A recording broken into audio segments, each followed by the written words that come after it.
Hey guys, can you hear me? Give me a comment, State of the Union, if you can hear us. Okay, you're saying that this music slaps, and I don't know what music you're listening to. So I pushed a button before. Is it still playing? It is. Dance pop. And scene. Can you still hear? Okay, is the music off? Can you hear me talking?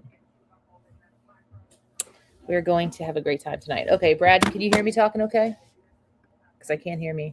State of the Union. All right. Yeah, I pushed that button about music and I didn't hear it in my headphones, but I guess you did as well. We are getting ready to put the live stream of the State of the Union here. I'm going to put it, let's do it like this.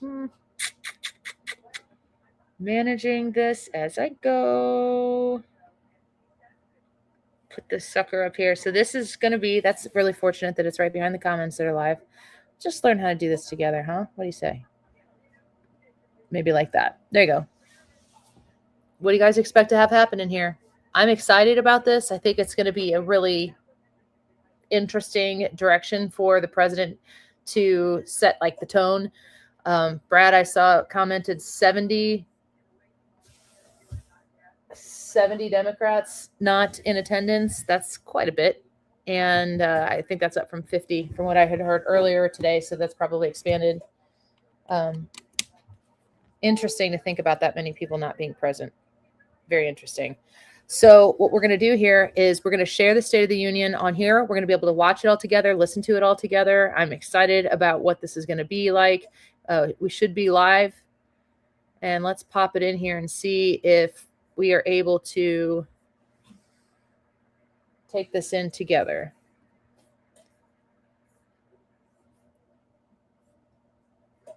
Okay.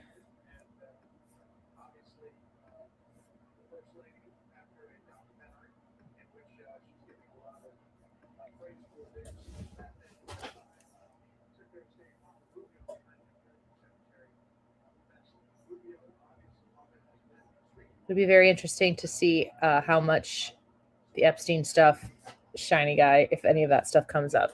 I don't know. I don't know if it's going to be a part of the discussion. It would be bold, certainly, if it were. Before we get started here, I want to show you guys, we've got some new show merch. I've been working on this for a long time. I'm really excited about it.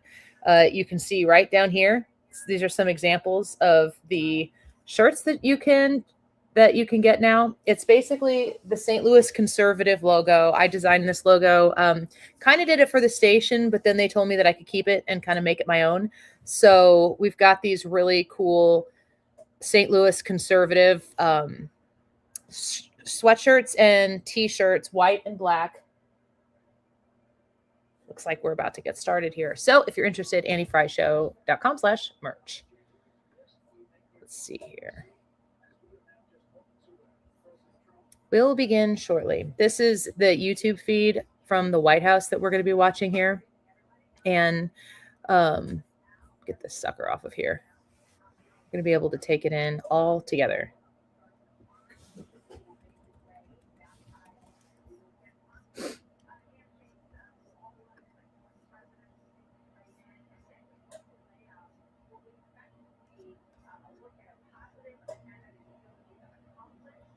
Let's see about putting in some music here while we wait.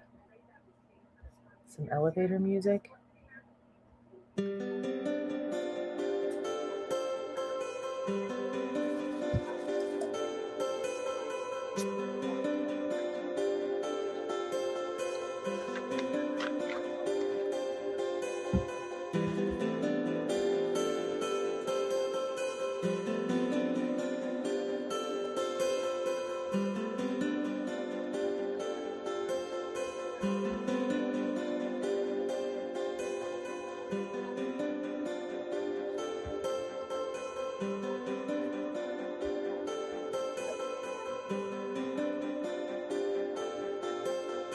Hannah!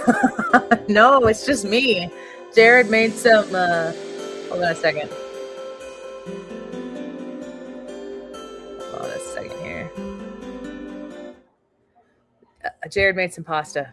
some masticholi pasta, stuffed mushrooms, delish, meatballs, of which I didn't eat any, but it was delicious.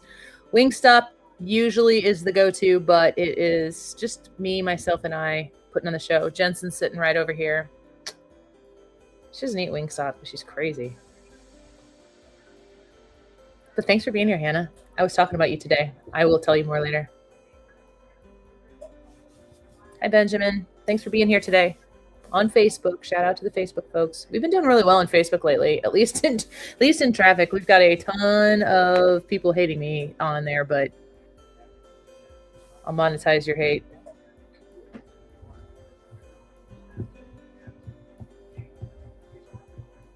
Kate says hi. She's just in the Andy Fry show fan.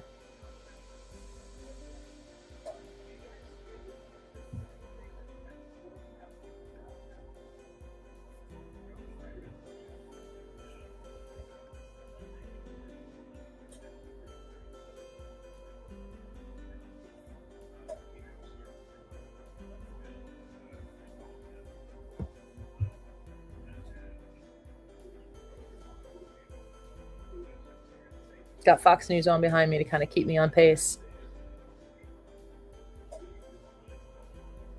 You guys have suggestions for a poll to put up? I was going to put up a poll, but I hadn't come up with one yet.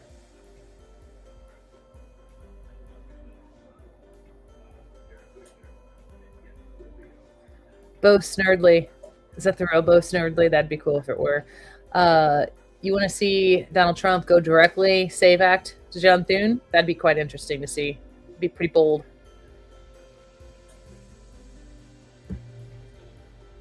Well, hi, Benjamin. This is what I look like. And before the trolls show up and tell me that I shouldn't let the bleach in my hair go to my brain cells, this is my natural hair color. I haven't colored my hair in about 8 years. Not that it matters.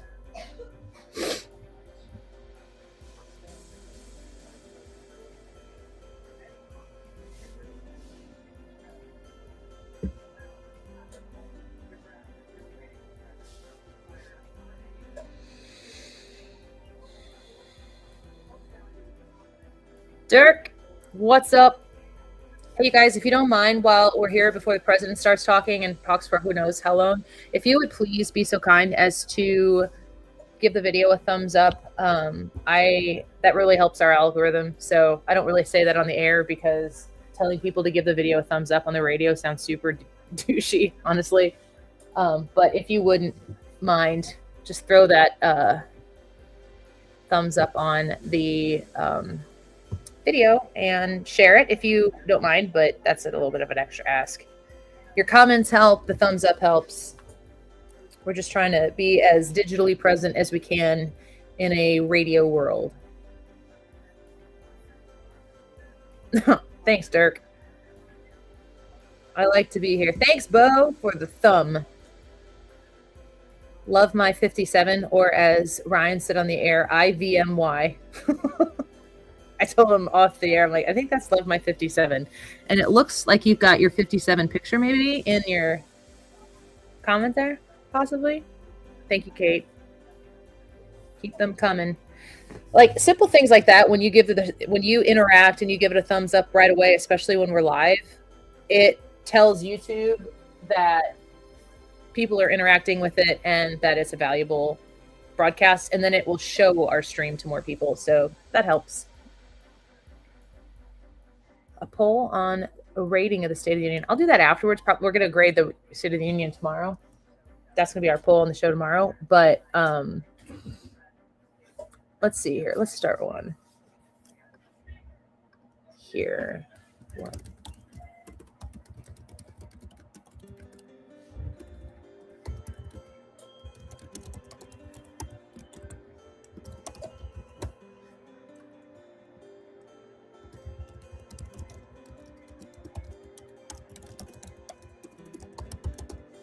Sounds like he is in, according to Fox, the YouTube stream from the White House, which is what we were watching together. There we go. Mr. Speaker, the President of the United States.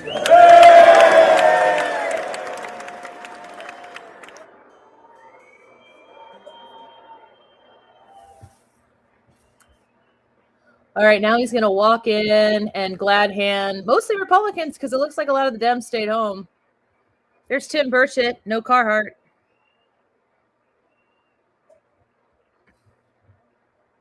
It's always funny to see these people glad handing on their way in.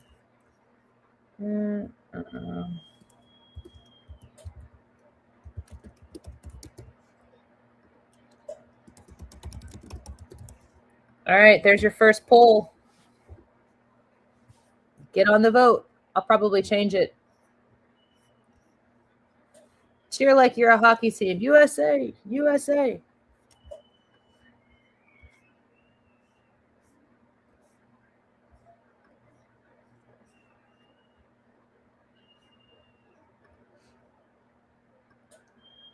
Thank you guys for the thumbs up. Keep those thumbs ups coming. Thumbs up. Thumb ups. Thumbs up. Thumbs up. Jensen says thumbs up.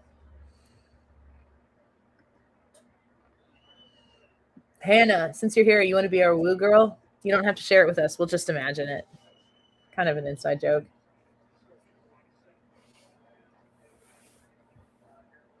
Oh gosh, the lady in red shaking President Trump's hands looks crazy-eyed like I looked like shaking Senator Eric Schmidt's hand when he won the I think it was the primary. I looked like a crazy person, and then the Post-Dispatch put that picture on the front page.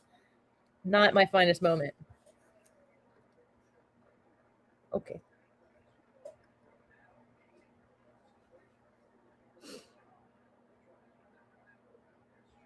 Scalise is running interference here.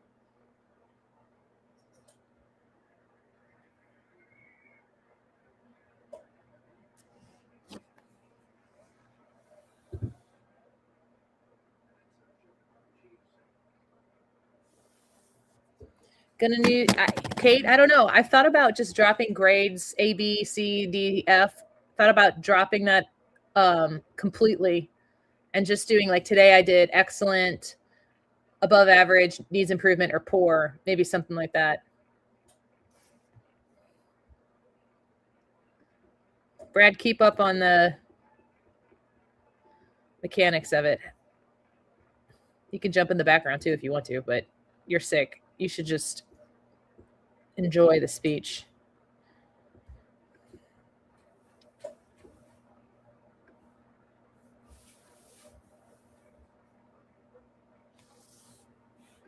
Hey, Sparky, thanks for being here. Appreciate you. Thumbs up the video.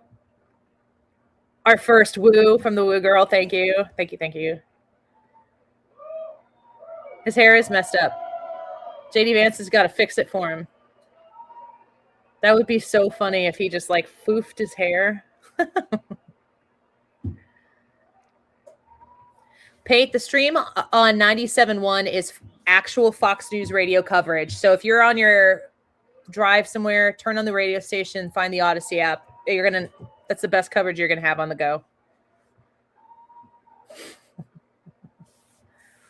While he's talking, I'm probably gonna mute my microphone. I'll probably jump in and out maybe here or there, but I'm gonna mute my microphone so you can hear him crystal clear.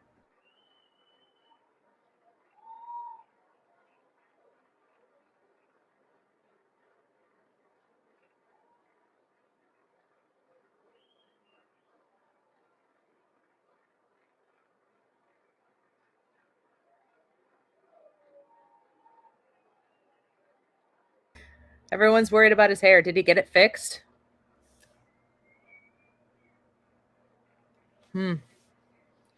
Would the speech be better if he had like a Mariah Carey fan on him while he was giving the State of the Union and it was just blowing in the wind? I think that would be awesome. That's not too bad. It's better than it was.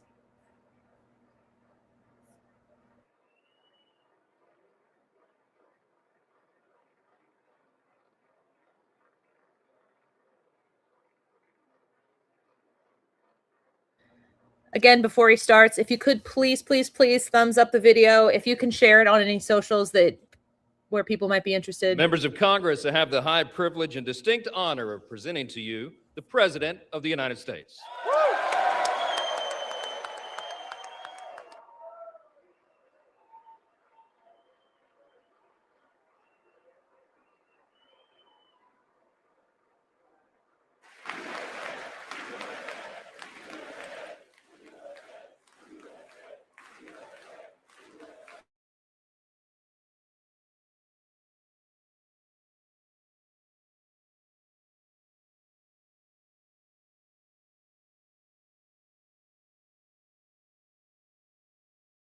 President Vance, First Lady of the United States,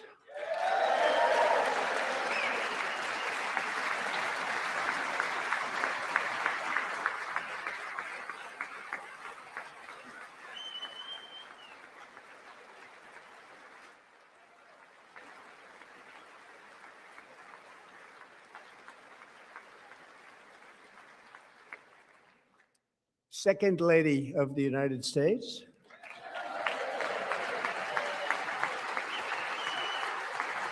Yes, I heard on Fox News Fetterman is in a suit.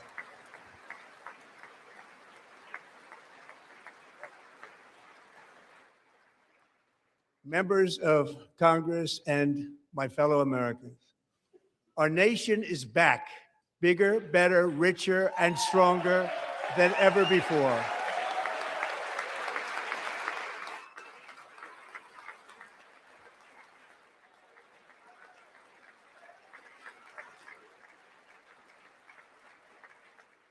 Less than 5 months from now, our country will celebrate an epic milestone in American history, the 250th anniversary of our glorious American independence. This July 4th, we will mark 2.5 centuries of liberty and triumph, progress and freedom in the most incredible and exceptional nation ever to exist on the face of the earth. And you've seen nothing yet. We're going to do better and better and better. This is the golden age of America.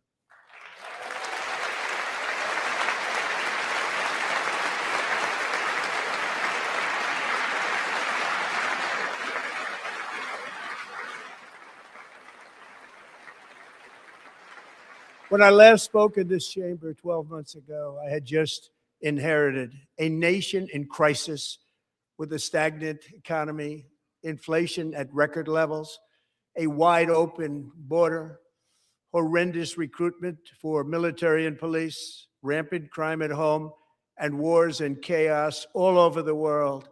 But tonight, after just 1 year, I can say with dignity and pride that we have achieved a transformation like no one has ever seen before, and a turnaround for the ages. It is indeed a turnaround for the ages.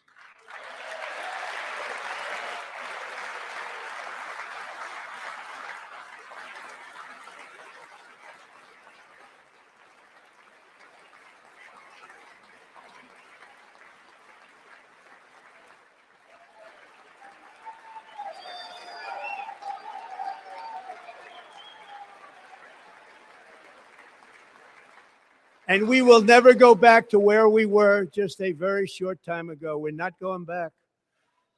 Today, our border is secure.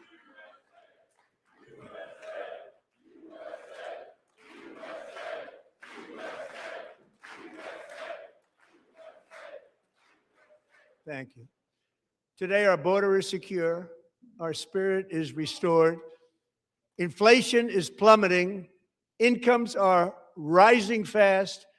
The roaring economy is roaring like never before, and our enemies are scared. Our military and police are stacked, and America is respected again, perhaps like never before.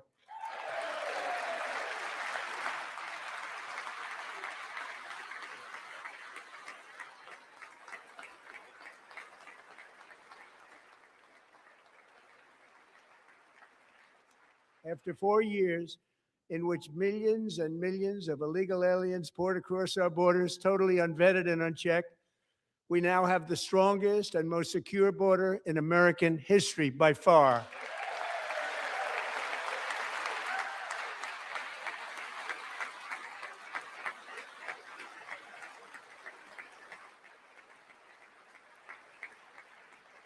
In the past 9 months, 0 illegal aliens have been admitted to the United States.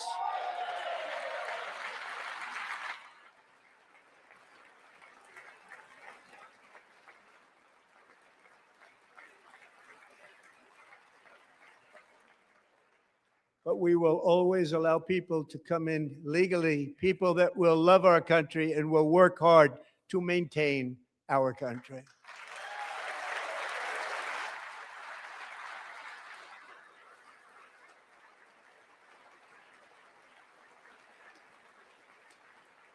The flow of deadly fentanyl across our border is down by a record 56% in 1 year.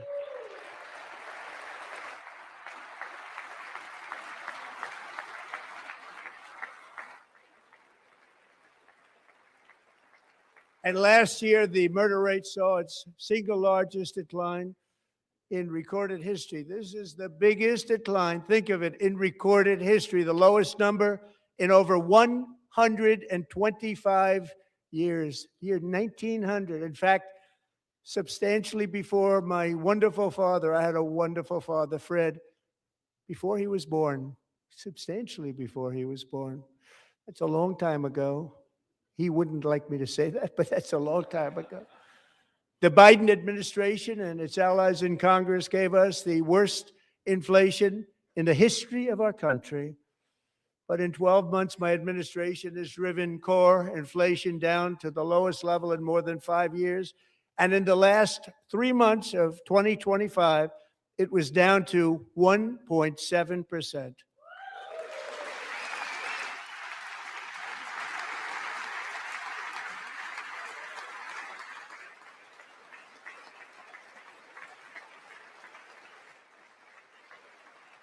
Gasoline, which reached a peak of over $6 a gallon in some states under my predecessor, it was quite honestly a disaster, is now below $2.30 a gallon in most states, and in some places, $1.99 a gallon. And when I visited the great state of Iowa just a few weeks ago, I even saw $1.85 a gallon for gasoline.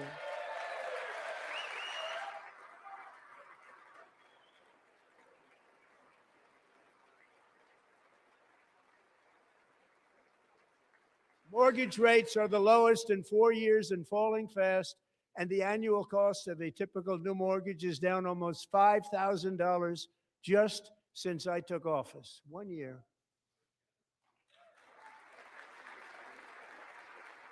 And low interest rates will solve the Biden-created housing problem while at the same time protecting the values of those people who already own a house that really feel rich for the first time in their lives. We want to protect those values. We want to keep those values up. We're going to do both.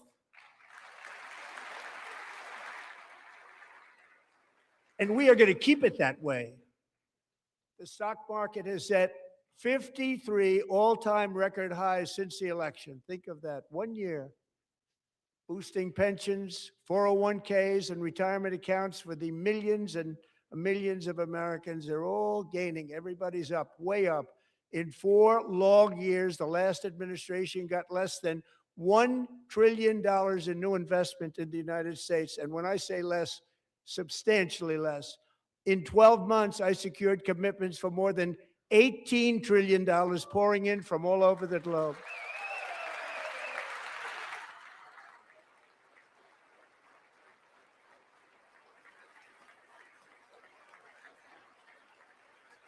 Think of it, much less than $1 trillion for 4 years versus much more than $18 trillion for 1 year. What a difference a president makes.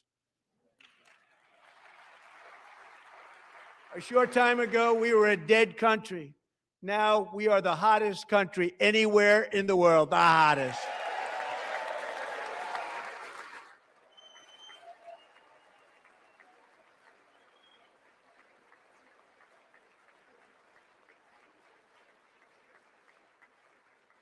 As thousands of new businesses are forming in factories, plants, and laboratories are being built, we have added 70,000 new construction jobs in just a very short period of time. It's getting bigger and bigger and stronger. Nobody can believe what they're watching. American oil production is up by more than 600,000 barrels a day, and we just received from our new friend and partner, Venezuela, more than 80 million barrels of oil.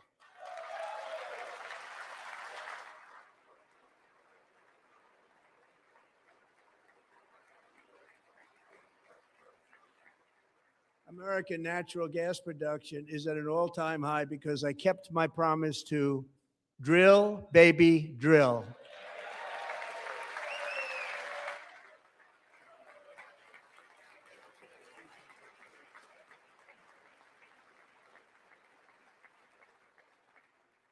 More Americans are working today than at any time in the history of our country. Think about that. Any time in the history of our country, more working today. And 100% of all jobs created under my administration have been in the private sector.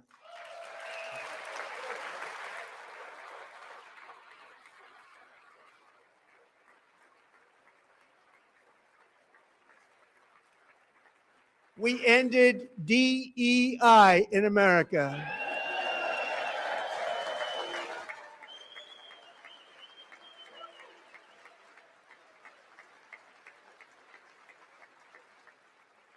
We cut a record number of job-killing regulations, and in 1 year, we have lifted 2.4 million Americans, a record, off of food stamps.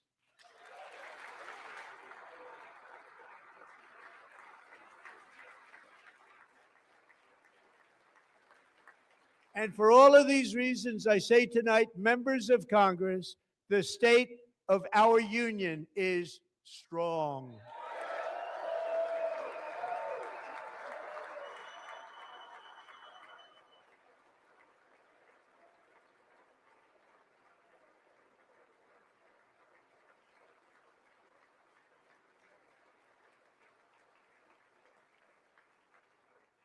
Our country is winning again. In fact, we're winning so much that we really don't know what to do about it. People are asking me, please, please, please, Mr. President, we're winning too much. We can't take it anymore. We're not used to winning in our country. Until you came along, we're just always losing, but now we're winning too much. And I say, no, no, no, you're going to win again. You're going to win big. You're going to win bigger than ever. And to prove that point, here with us tonight is a group of winners who just made the entire nation proud.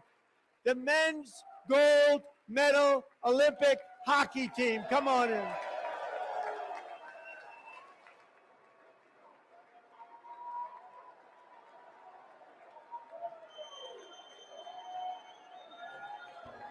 He says, come on in, not away.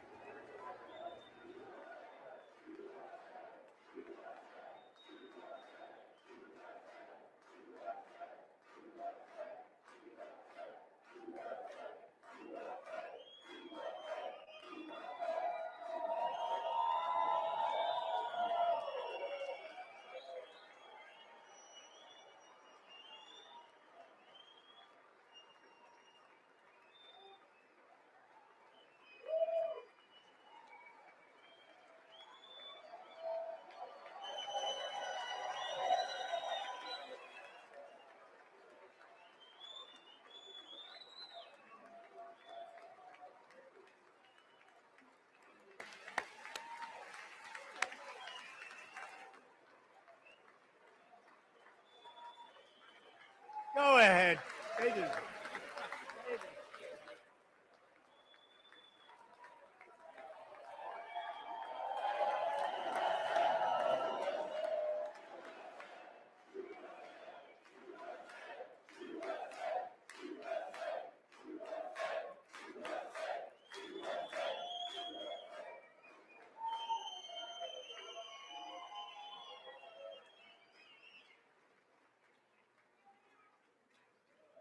That's the first time I've ever seen them get up.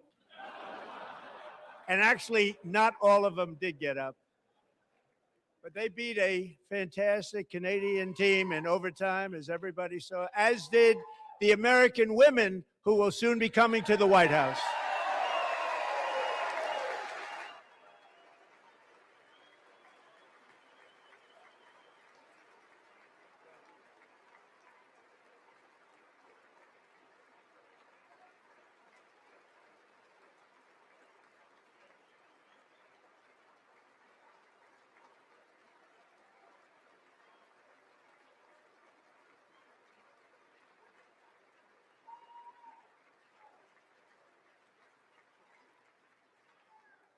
They were in the Oval Office before, and I just want to say a second very big congratulations to Team USA. But I have to say that, and I told them this, and we took a vote of the team. I said, anybody votes no, I'm not doing it.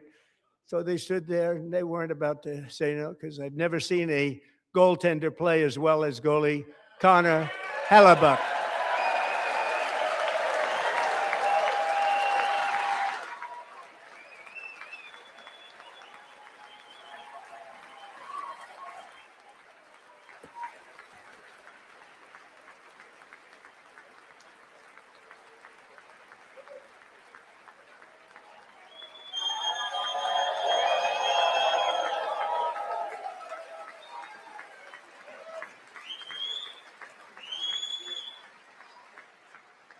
Think of it, 46 shots on goal, and I asked him, the one shot, the one where you put your stick in the back and it hit the neck of your stick and bounced off, do you practice that, or was that a little lucky? He refused to answer that question. But I just want to tell you that the members of this great hockey squad will be very happy to hear, based on their vote and my vote, and in this case, my vote was more important, that I will soon be presenting Connor with our highest civilian honor, which we will be given and which has been given to many athletes over the years. But when I say many, not too many, like 12, it's called the highest civilian honor in our country, the Presidential Medal of Freedom.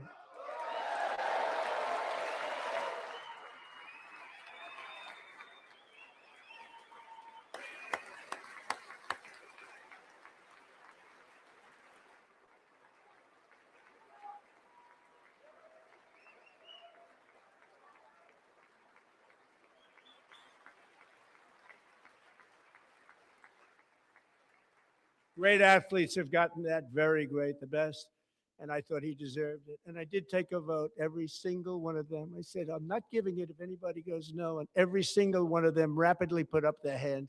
So I want to thank you all. What a special job you did. What special champions you are. Thank you very much.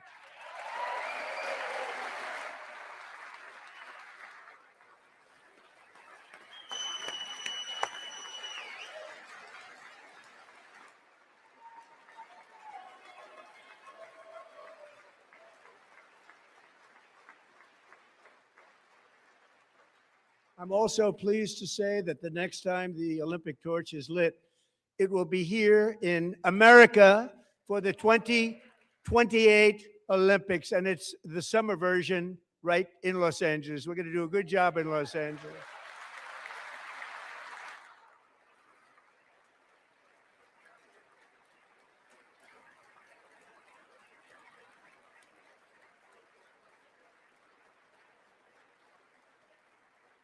And Los Angeles is going to be safe, just like Washington, D.C. is now one of the safest cities in the country.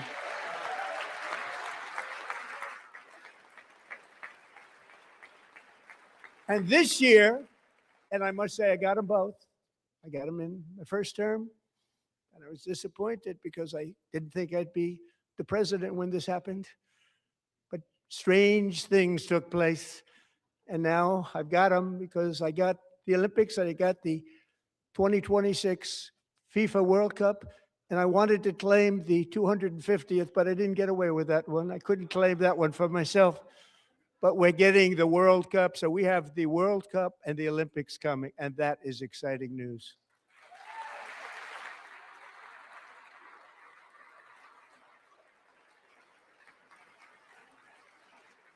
So this will be a year to celebrate our country and the heroes who have kept it free. Men like Buddy Taggart. At age 17, Buddy volunteered to defend America in World War II, serving in the Pacific under the great General Douglas MacArthur. He fought bravely in the famous Battle of Manila, worked so hard. He was badly wounded and almost killed by enemy machine guns in Luzon. And 81 years ago this month, he liberated the largest internment camp in the Philippines, one of the largest anywhere in the world. But he earned many honors, including a Purple Heart and a Bronze Star, came home, started a family, and tonight he is in the gallery looking forward to July 4th, 2026, his 100th birthday.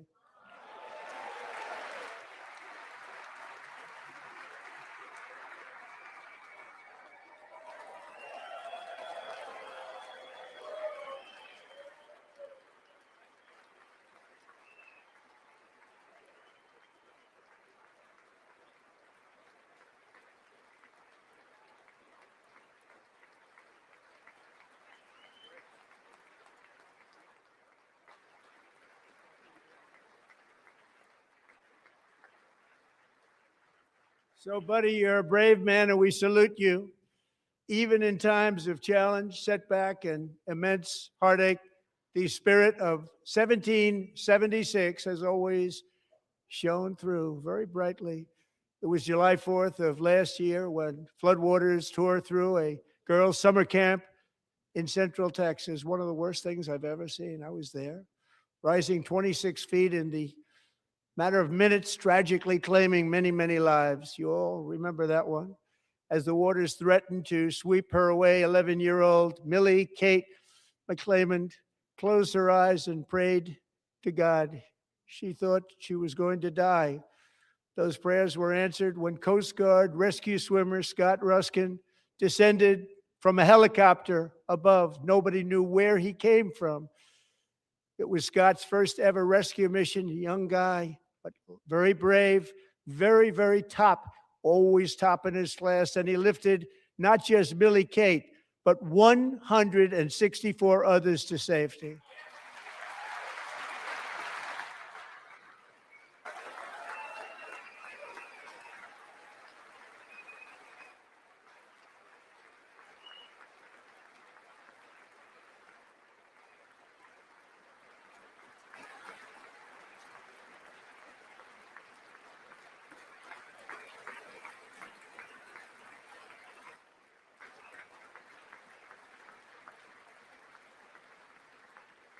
People watched Scott from a distance, and they couldn't believe what they were seeing. The winds were blowing, the rain was pouring, everything was going, and that rapid water, nobody's ever seen anything like it. They said, wow, that's something. Tonight, Scott and Millie Kate are here together, reunited for the very first time. Thank you, Scott, Millie Kate.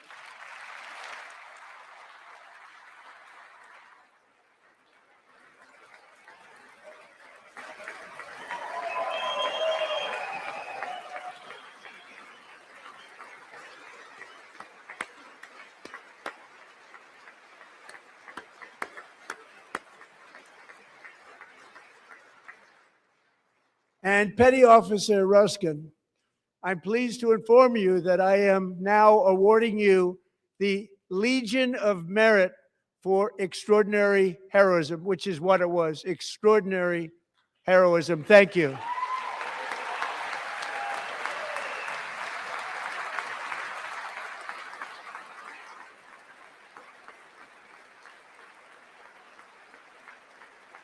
And I'd like to have the military aide to please come down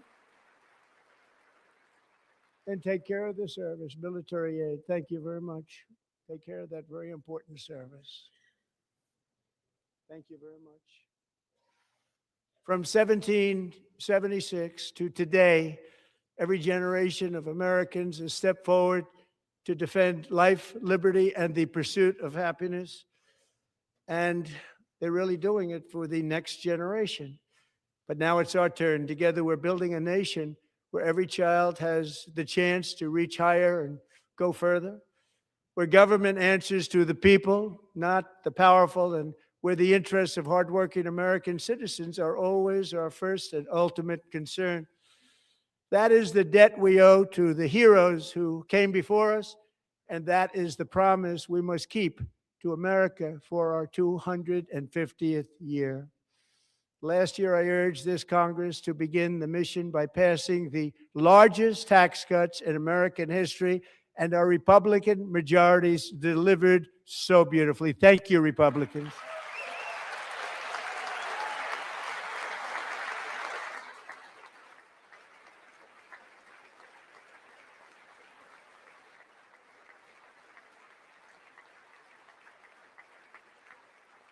All Democrats, every single one of them, voted against these really important and very necessary massive tax cuts.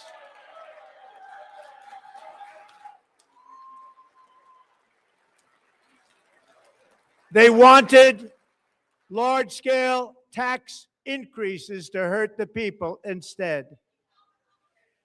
But we held strong, and with the great, big, beautiful bill, we gave you no tax on tips, no tax on overtime, and no tax on Social Security for our great seniors.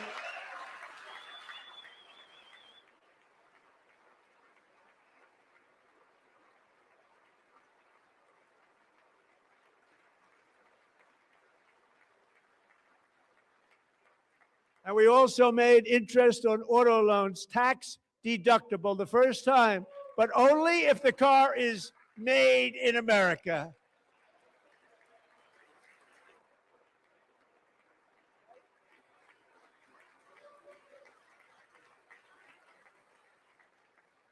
Recently in Pennsylvania, I met Megan Hemhauser, a devoted mom who's homeschools her children, beautiful, 2 children, during the day while waiting tables at night as her husband works overtime operating very heavy equipment. Megan is here this evening and she's happy to tell you that she is so much richer because with no tax on tips, no tax on overtime, and her expanded child tax credit done again by Republicans, Megan and her husband will take home more than $5,000 extra just for the year, cutting her tax bill in more than half.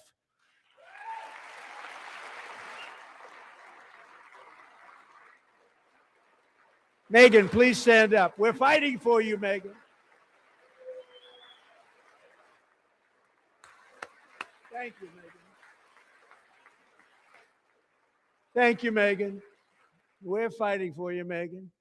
Under our bill, parents like Megan can also activate their children's brand new Trump accounts.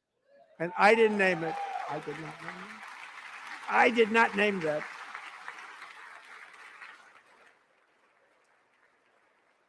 Nobody believes me, but I did not name it. It was named by a very tall man sitting right there in the third row. Nice man, a good man. Tax-free investment accounts for every American child. This is something that's so special and has taken off and gone through the roof. Millions will be pre-funded courtesy of the U.S. Treasury and private individuals like Michael and Susan Dell, who have donated $6.25 billion to fund the Trump accounts for 25 million American children. They're great people.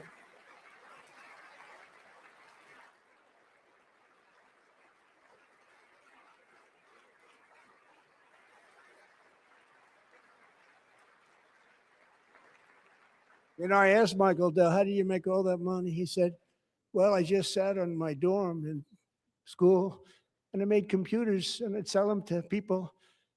And I just kept selling and selling and selling. And pretty amazing story. That's called the American dream. He sold a lot of computers, a lot of those laptops. So I congratulate him on that. But I really thank him and Susan, as well as others like Brad Gerstner, a very tremendous guy. He was behind it right from the beginning. Brad Gerstner. Thank you, Brad.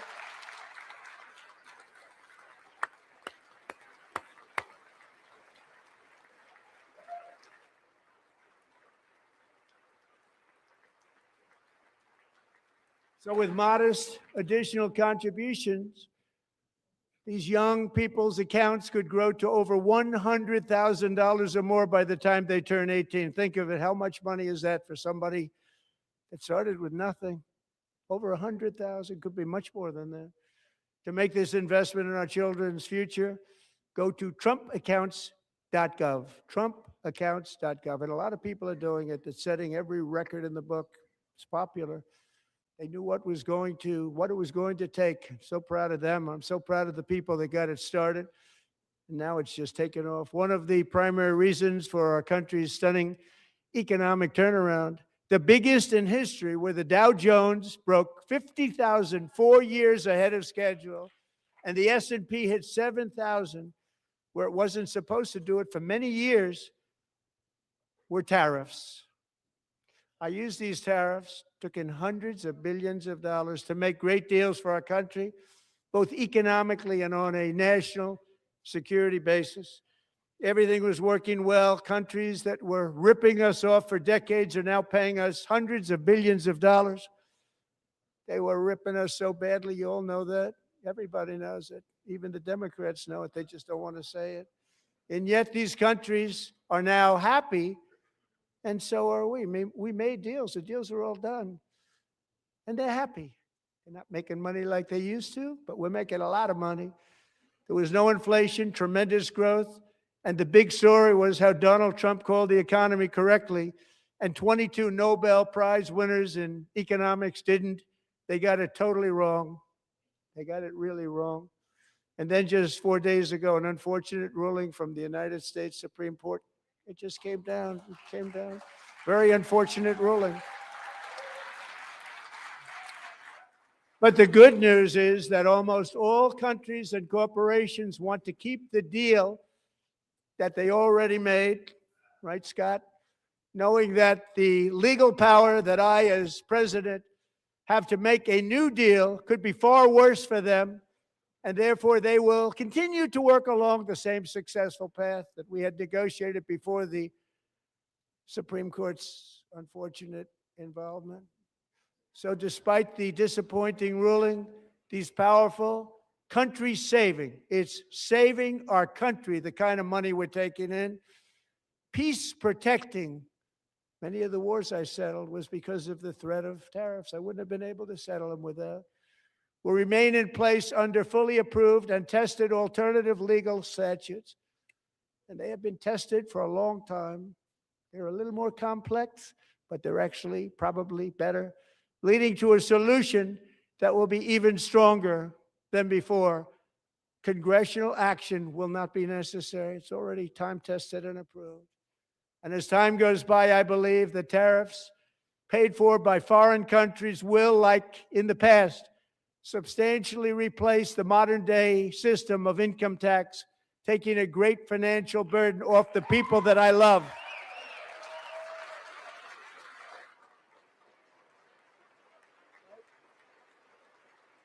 Right?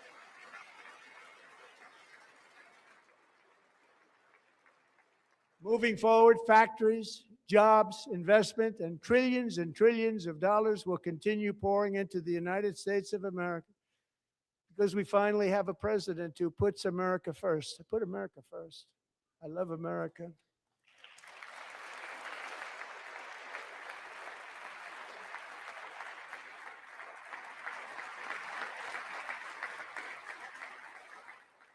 For decades before I came along, we had the exact opposite.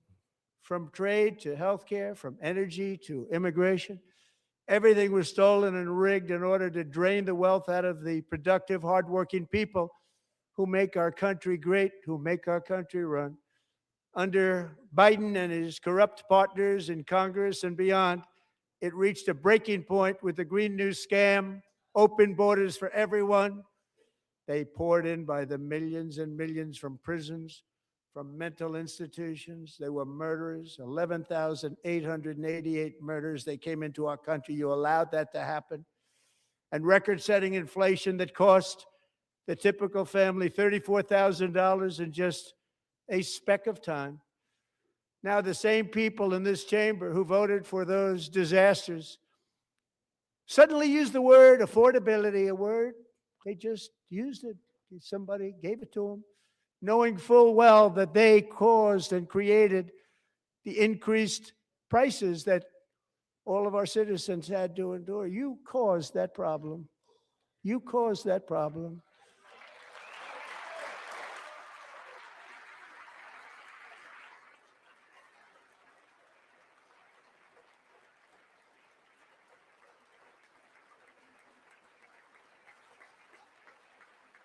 They knew their statements were a lie. They knew it. They knew their statements were a dirty, rotten lie. Their policies created the high prices. Our policies are rapidly ending them. We are doing really well. Those prices are plummeting downward.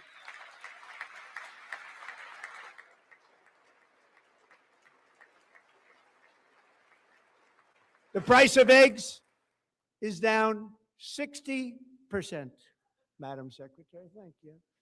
The cost of chicken, butter, fruit, hotels, automobiles, rent is lower today than when I took office by a lot. And even beef, which was very high, is starting to come down significantly. Just hold on a little while. We're getting it down. And soon you will see numbers that few people would think were possible to achieve just a short time ago. Nobody can believe when they see the kind of numbers, and especially energy, when they see energy going down to numbers like that, they cannot believe it. It's like another big tax cut. I'm also confronting one of the biggest ripoffs of our times, the crushing cost of health care caused by you. Since the passage of the Unaffordable Care Act, sometimes referred to as Obamacare, big insurance companies have gotten rich. It was meant for the insurance companies, not for the people. With our government giving them hundreds and hundreds of billions of dollars a year as their stock prices soared 1,000, 1,200, 1,400, and even 1,700%, like nothing else. That's why I introduced the great healthcare plan. I want to stop all payments to big insurance companies and instead give that money directly to the people so they can buy their own healthcare, which will be better healthcare at a much lower cost.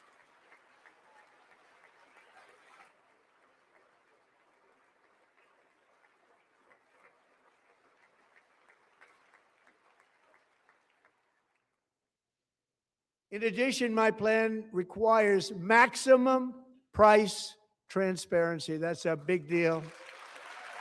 Sounds so simple, so big. And I did that in my first term, and the Democrats immediately terminated it with full knowledge that they were doing a very bad thing for the people. Costs were going to go way up, and that's what happened. And now I'm bringing them way down on health care and everything else. I'm also ending the wildly inflated cost of prescription drugs like has never happened before.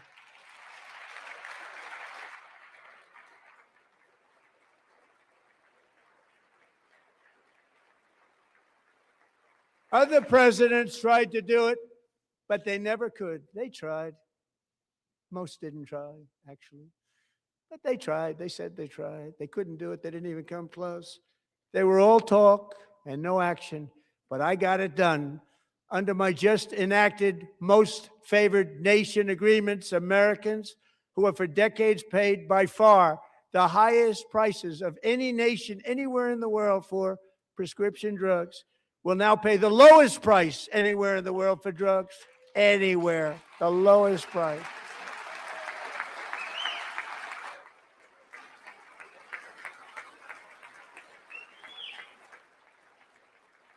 So in my first year of the second term, should be my third term, but strange things happen. I took prescription drugs, a very big part of healthcare, from the highest price in the entire world to the lowest. That's a big achievement.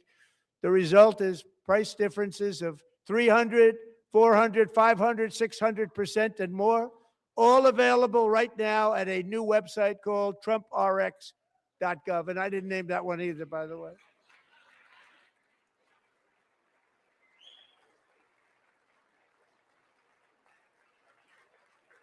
And here tonight is the very first customer ever to get that big discount, and it is big, Catherine Rayner.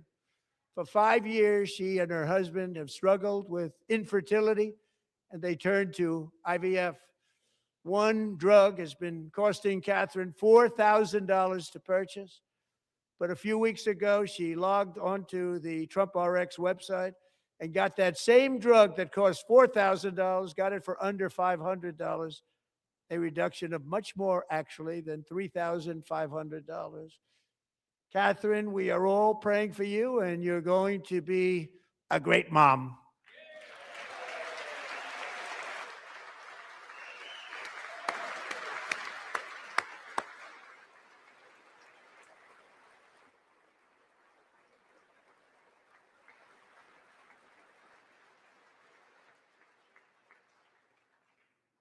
So now I'm calling on Congress to codify my most favored nation program into law. Now, the one thing I'm not sure it matters because it's going to be very hard for somebody that comes along after me to say, let's raise drug prices by 700 or 800%. But John and Mike, if you don't mind, codify it anyway. They may do it. Codify it anyway. Thank you. Many Americans are also concerned that energy demand from AI data centers could unfairly drive up their electric utility bills. Tonight, I'm pleased to announce that I have negotiated the new Ratepayer Protection Pledge. You know what that is? We're telling the major tech companies that they have the obligation to provide for their own power needs. They can build their own power plants as part of their factory so that no one's prices will go up. And in many cases, prices of electricity will go down for the community, and very substantially down. This is a unique strategy never used in this country before. We have an old grid. It could never handle the kind of numbers, the amount of electricity that's needed. So I'm telling them they can build their own plant. They're going to produce their own electricity. It will ensure the company's ability to get electricity while at the same time lowering prices of electricity for you, and could be very substantial for all of you cities and towns. You're going to see some good things happen over the next number of years. Another pillar of the American dream that has been under attack is home ownership. With us tonight is Rachel Wiggins, a mom of two from Houston. She placed bids on 20 homes and lost all of those bids to gigantic investment firms that bypassed inspection, paid all cash, and turned those houses into rentals, stealing away her American dream. She was devastated. Stories like this are why last month I signed executive order to ban large Wall Street investment firms from buying up in the thousands single-family homes.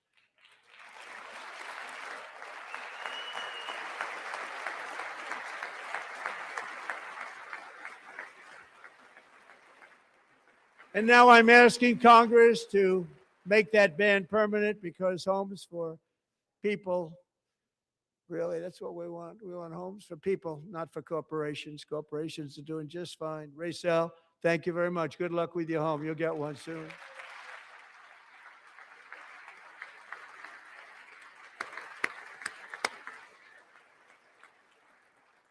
We're also working to make it easier for Americans to save for retirement.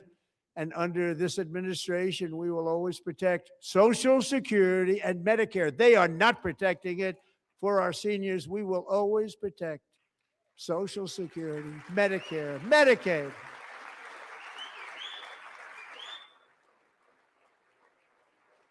Since I took office, the typical 401k balance is up by at least $30,000. That's a lot of money. We have millions and millions of people, because the stock market has done so well, setting all those records. Your 401ks are way up. Yet half of all of working Americans still do not have access to a retirement plan with matching contributions from an employer. To remedy this gross disparity, I'm announcing that next year my administration will give these often forgotten American workers, great people, the people that built our country, access to the same type of retirement plan offered to every federal worker. We will match your contribution with up to $1,000 each year.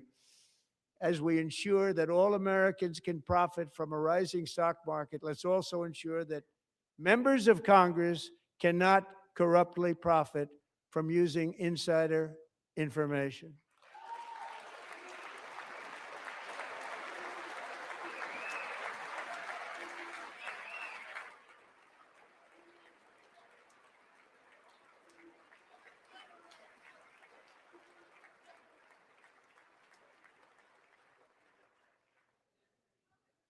They stood up for that. I can't believe it. I can't believe it. Did Nancy Pelosi stand up if she's here? Doubt it. Pass the Stop Insider Trading Act without delay.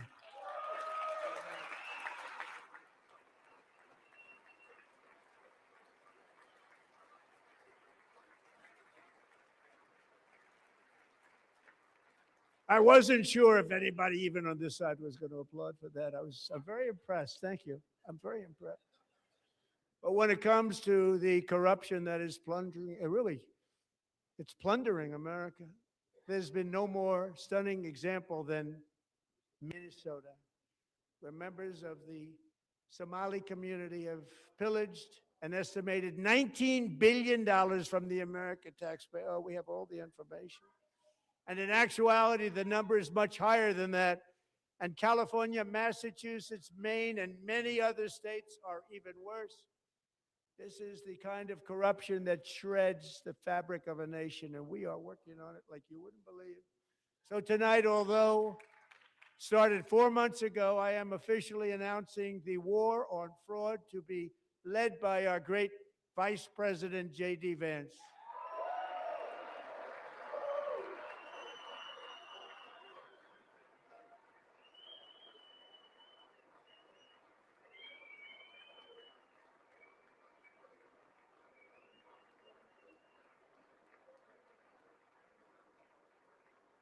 He'll get it done.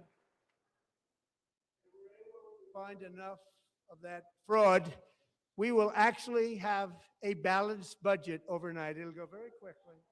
That's the kind of money you're talking about. We'll balance our budget. The Somali pirates who ransacked Minnesota remind us that there are large parts of the world and lawlessness are the norm, not the exception. Importing these cultures through unrestricted immigration and open borders brings those problems right here to the USA. And it is the American people who pay the price in higher medical bills, car insurance rates, rent, taxes, and perhaps most importantly, crime. We will take care of this problem. We're going to take care of this problem. We are not playing games. Delilah.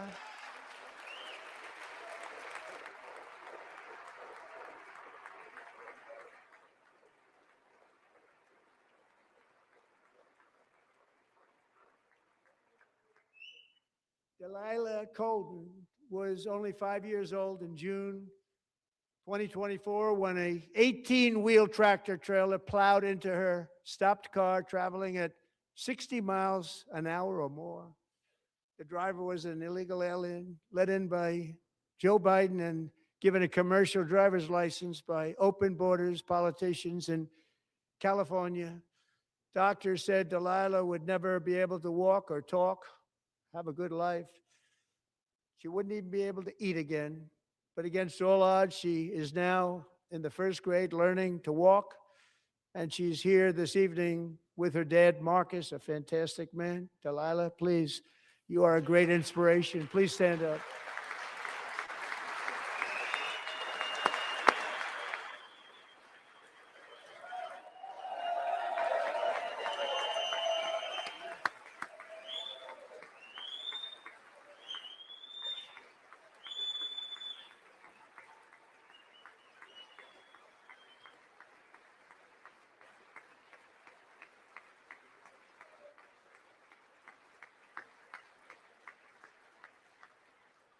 Thank you, Delilah. Many, if not most, illegal aliens do not speak English and cannot read even the most basic road signs as to direction, speed, danger, or location. That's why tonight I'm calling on Congress to pass what we will call the Delilah Law, barring any state from granting commercial driver's licenses to illegal aliens.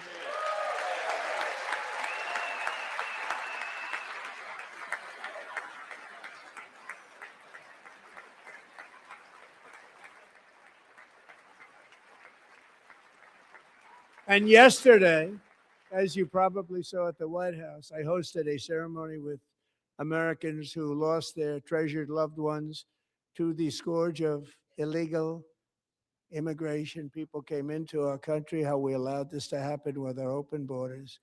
These are the angel moms and families that for decades our government betrayed and our media totally ignored. It was terrible. Hard to believe, actually. In 2023, a 16-year-old high school cheerleader named Elizabeth Medina was supposed to perform in her town's Christmas parade, but she never arrived. Her mother, Jacqueline, went home to look for her, and she found her lying dead in a bathtub, bleeding profusely after being stabbed 25 times.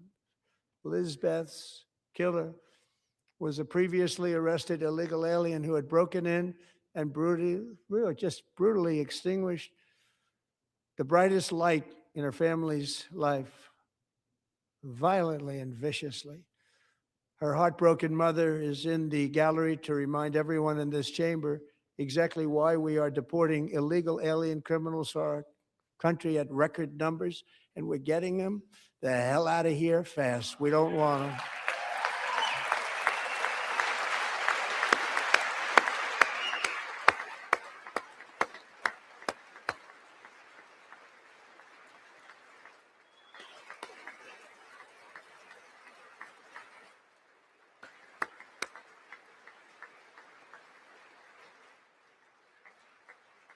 Thank you very much, Jacqueline. Thank you. We can never forget that many in this room not only allowed the border invasion to happen before I got involved, but indeed they would do it all over again if they ever had the chance. If they ever got elected, they would open up those borders to some of the worst criminals anywhere in the world. The only thing standing between Americans and a wide open border right now is President Donald J. Trump and our great Republican patriots in Congress. Thank you. Thank you.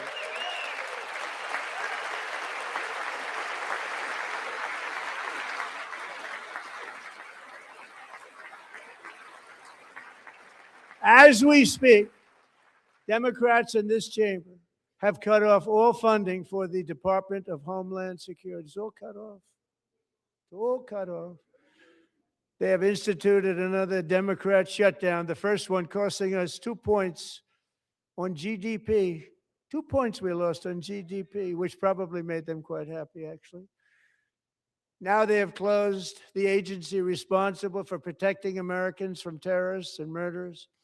Tonight, I'm demanding the full and immediate restoration of all funding for the border security, homeland security of the United States, and also for helping people clean up their snow. We have no money because of the Democrats, and it would be nice. I'd love to give you a hand at cleaning it up, but you gave no money. Nobody's getting paid. It's a shame. So you have to think about it. We have, in case you didn't know, a pretty large snowstorm out there. One of the great things about the State of the Union is how it gives Americans the chance to see clearly what their representatives really believe. So tonight, I'm inviting every legislator to join with my administration in reaffirming a fundamental principle. If you agree with this statement, then stand up and show your support. The first duty of the American government is to protect American citizens, not illegal aliens.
Isn't that a shame? You should be ashamed of yourself not standing up. You should be ashamed of yourself. That is why I'm also asking you to end deadly sanctuary cities that protect the criminals and enact serious penalties for public officials who block the removal of criminal aliens. In many cases, drug lords, murderers all over our country, they're blocking the removal of these people out of our country, and you should be ashamed of yourself.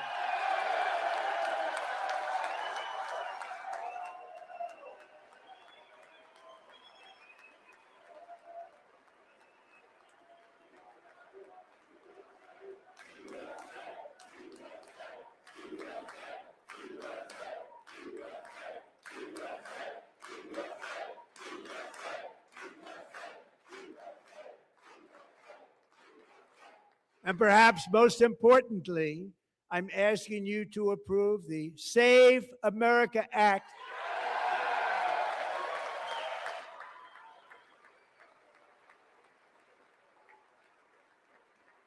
to stop illegal aliens and others who are unpermitted persons from voting in our sacred American elections. That cheating is rampant in our elections. It's rampant.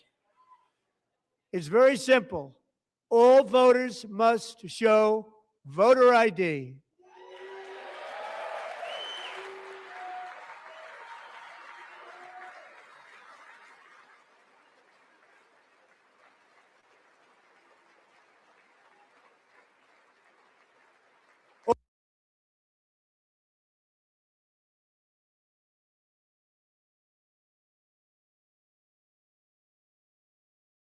All voters must show proof of citizenship in order to vote.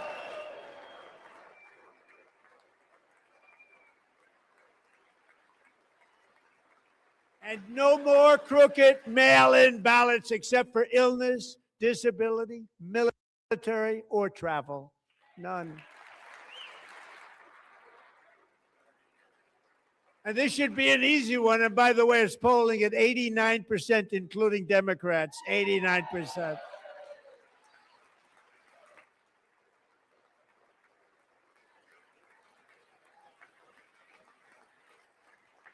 And even the new communist mayor of New York City, I think he's a nice guy, actually. Speak to him a lot. Bad policy, but nice guy. Just said they want people to shovel snow. They got hit hard. Wants them to shovel snow, but if you apply for that job, you need to show 2 original forms of ID and a Social Security card. Yet they don't want identification for the greatest privilege of them all, voting in America. No, it's no good. No good. Both Republicans and Democrats overwhelmingly agree on the policy that we just enunciated.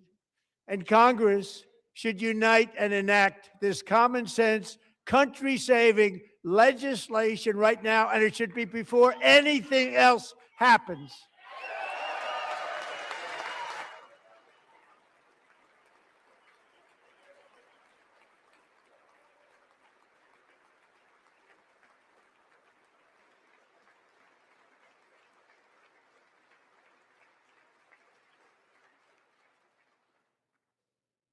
And the reason they don't want to do it, why would anybody not want voter ID? One reason, because they want to cheat. There's only one reason.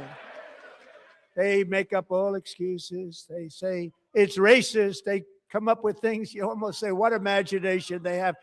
They want to cheat. They have cheated, and their policy is so bad that the only way they can get elected is to cheat. And we're going to stop it. We have to stop it, John.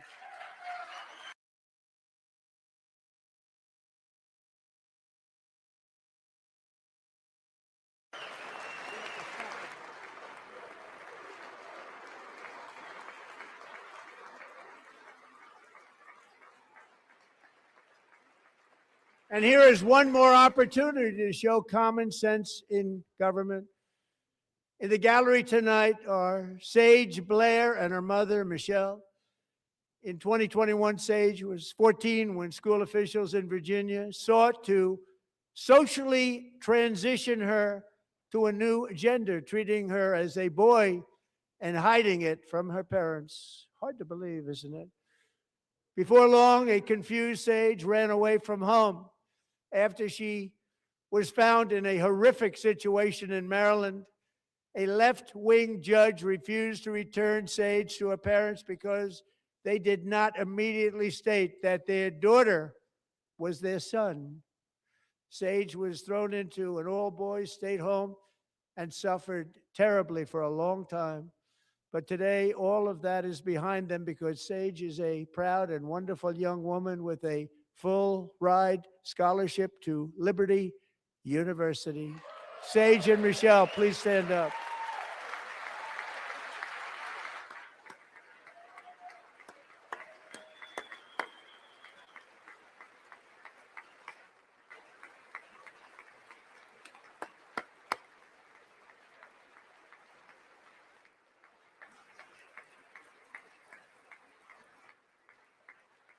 And thank you for your great bravery. And who can believe that we're even speaking about things like this? 15 years ago, if somebody was up here and said that, they'd say, what's wrong with him? But now we have to say it because it's going on all over numerous states without even telling the parents. But surely we can all agree no state can be allowed to rip children from their parents' arms and transition them to a new gender against the parents' will. Who would believe that we're even talking about this? We must ban it, and we must ban it immediately.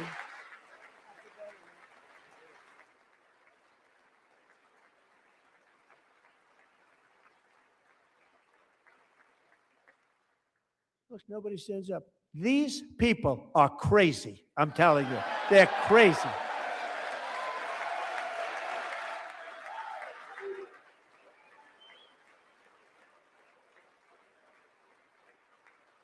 Amazing. Incredible. Boy, oh boy. We're lucky more about protecting America's youth than our wonderful First Lady. Now a movie star. She's a movie star. Can you believe it? Who would have believed that?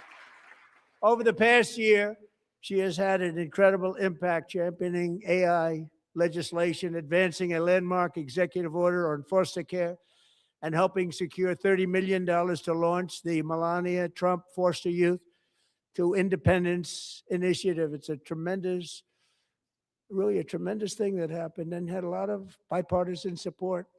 She gets much better bipartisan support than I do. I get none. She gets a lot. Someday you're going to have to tell me how you did that. And students and educators in every state have joined the First Lady's efforts in the presidential AI challenge, keeping America's next generation positioned to succeed and strongly succeed in the future. Tonight, we welcome two young people whose lives reflect the First Lady's impact, Sierra Burns and Everest Nevermont. Thank you both, and Melania, thank you. I know how hard you worked on it. Thank you very much.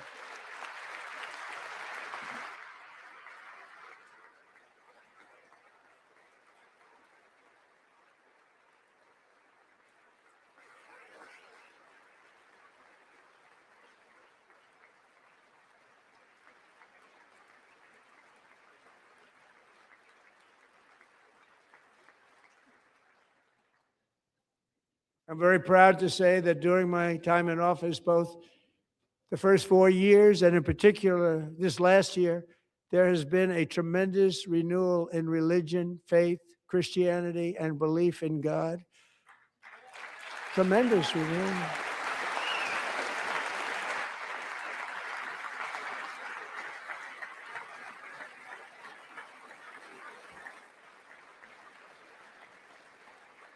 This is especially true among young people, and a big part of that had to do with my great friend, Charlie Kirk, a great guy, great man.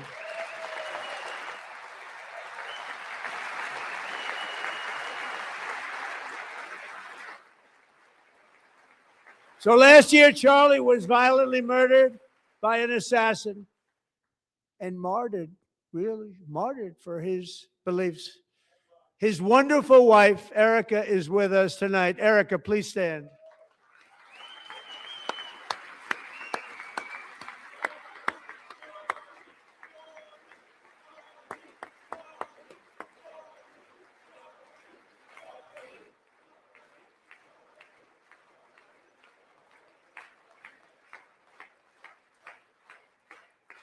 Thank you, Erica. Been through a lot. In Charlie's memory, we must all come together to reaffirm that America is one nation under God, and we must totally reject political violence of any kind.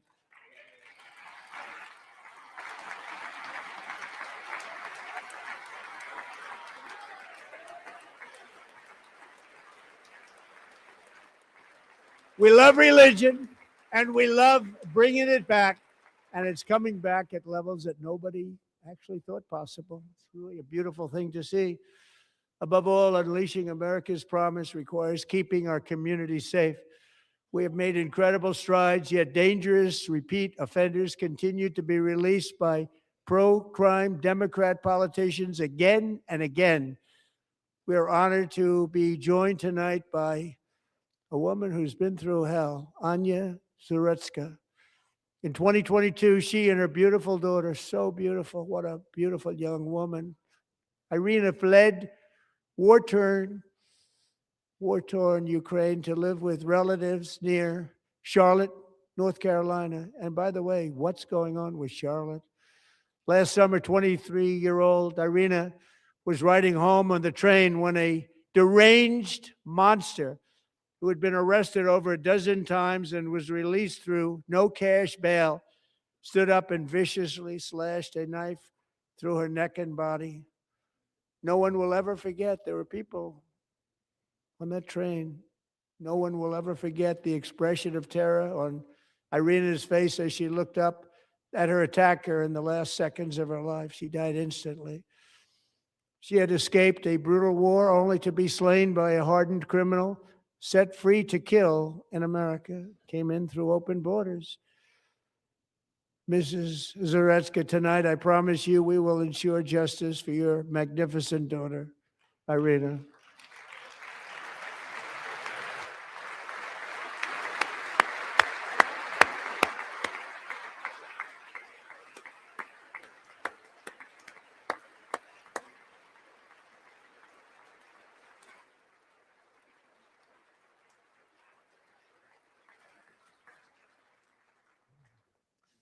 How do you not stand? How do you not stand? I'm asking this Congress to pass tough legislation to ensure that violent and dangerous repeat offenders are put behind bars, and importantly, that they stay there.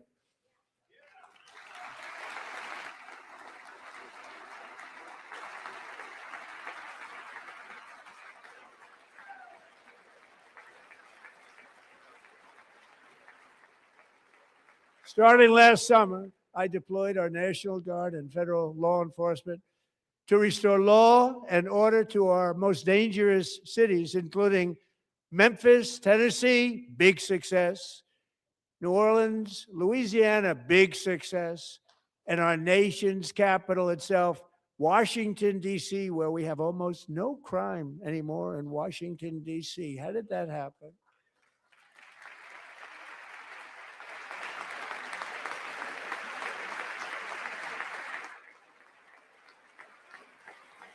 In fact, crime in Washington is now at the lowest level ever recorded, and murders in D.C. this January were down close to 100% from a year ago.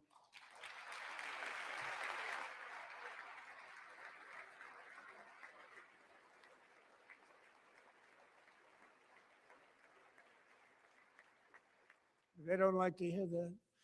One of the sick people, one of the brave service members who helped achieve this stunning turnaround was 20-year-old West Virginia Army National Guard Specialist Sarah Beckstrom. After a 4-month deployment, she voluntarily extended her service, and her rank was going to be lifted. She was doing so well. They were so proud of her. But the very next day, she was on patrol near the White House when she was ambushed and shot in the head by a terrorist monster from Afghanistan. Shouldn't have been in our country. And all because she wore the uniform of our nation, she was shot. He traveled here because he didn't like people wearing our uniform. He was sick and deranged, shouldn't have been in our country. Sarah Beckstrom died in order to defend our capital, and we are honored to be joined by her wonderful parents, Gary and Evalie. Your daughter was a true American patriot, and she will be greatly missed. She was a great person. I saw reports on her. They've never seen anything like it.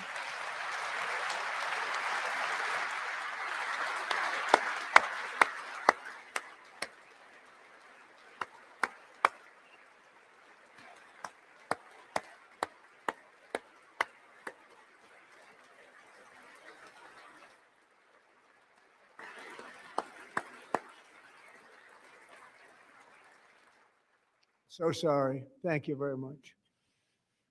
A great young lady. I saw reports that were like, perfect. She was perfect. Serving alongside Sarah that day was Staff Sergeant Andrew Wolf. The terrorist shot Andrew in the head and no one thought he could possibly make it. The two of them, Sarah and Andrew, both shot violently in the head. Neither was expected to make it.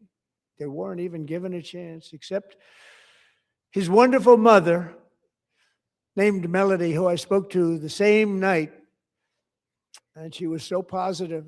The doctors thought that Andrew was gone, but his mother said, no, no, Mr. President, Andrew will be fine. He's going to make it. I've never seen anything like it. I mean, he was given almost no chance. She said, I have no doubt, sir, he's going to be okay. This was a conversation that I had with her that night, with her son laying helplessly in bed, blood all over. Everybody is praying, she said, sir, he will be okay. The doctors didn't understand what she was saying. And after looking at the results of the damage done, neither did I.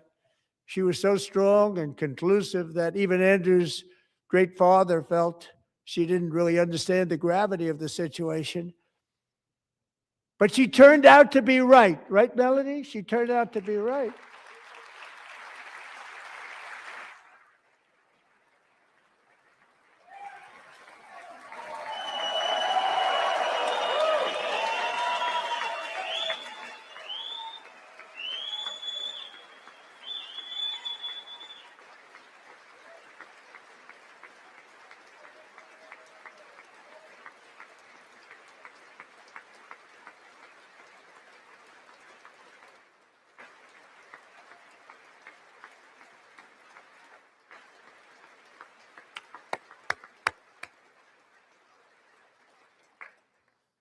Amazing, actually. I said, where does this woman come from? She's the most positive person I've ever met. With God's help, Andrew has battled back from the edge of death, and we're talking about the edge of death, on his way to a miraculous recovery. He's got a little work to do, but he's doing great. Nice to see you. He's a good-looking guy. Nice to see you. Thanks, Andrew. Thank you very much.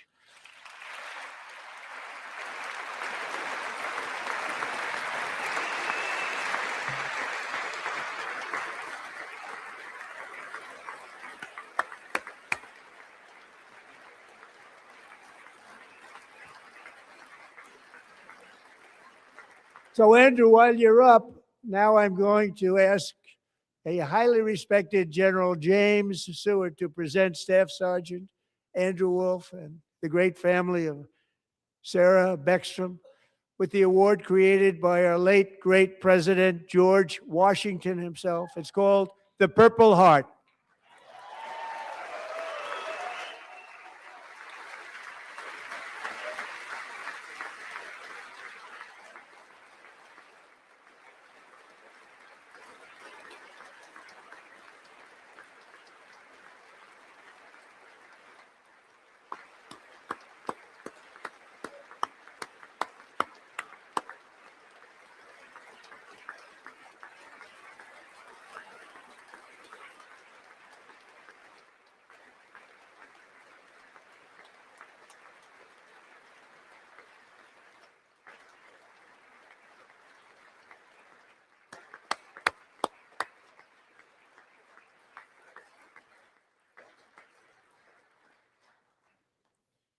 We love you all.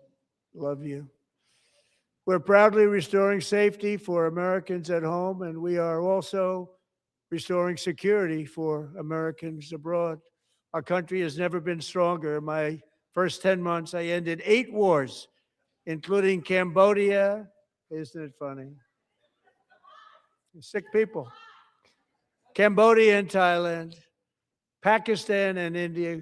Would have been a nuclear war. 35 million people, said the Prime Minister of Pakistan, would have died if it were not for my involvement. Kosovo and Serbia, Israel and Iran, Egypt and Ethiopia, Armenia and Azerbaijan, the Congo and Rwanda, and of course the war in Gaza, which proceeds at a very low level. It's just about there.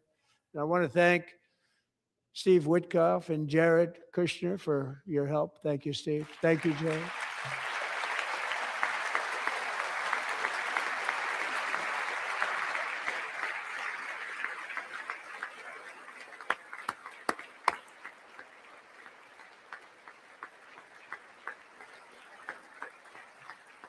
And I also want to thank the man they report to, Secretary of State Marco Rubio. Thank you, Marco.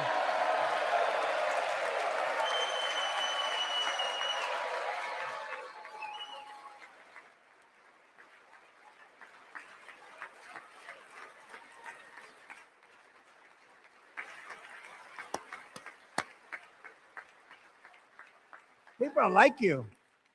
You know, Marco got 100% of the votes when he was in confirmation. I think our next one was about 54%. And some of the Democrats are now saying, I can't believe we approved that guy. And he said it's an honor that they feel that way, right, Marco? You have done a great job, great Secretary of State. I think he'll go down as the best ever.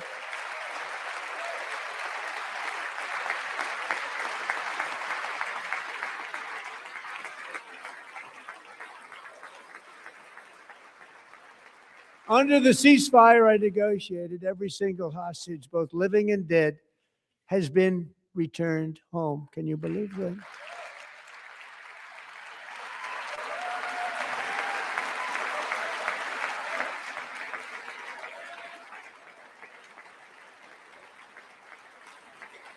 Nobody thought it was possible. Nobody thought that was possible. Both living and dead. And those parents who had a dead son, their boy, they'd always tell me their boy, they wanted him as much as though he were living. It was an amazing period of time. They came back, and when we got all of the living hostages back, and many, many before them, but I always said those last 20 are going to be very tough, but we got many, many more, hundreds. But I said those last 20 are going to be tough. We got them back, but we only got back 14 or 15 of the dead of the 28. And believe it or not, Hamas worked along with Israel, and they dug and they dug and they dug.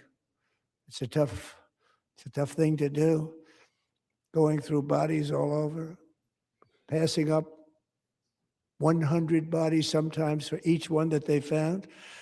Tough job. And they finally got it back to 27. And then Steve and Jared, they got it back to 28. They found all 28. Nobody thought that was possible, but we did it. And I remember the family of the 28th.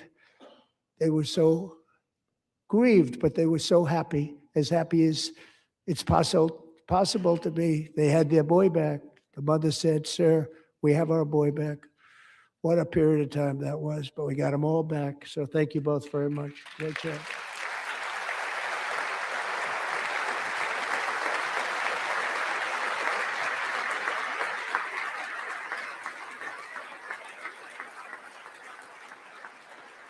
And we're working very hard to end the ninth war, the killing and slaughter between Russia and Ukraine, where 25,000 soldiers are dying each and every month. Think of that, 25,000 soldiers are dying a month.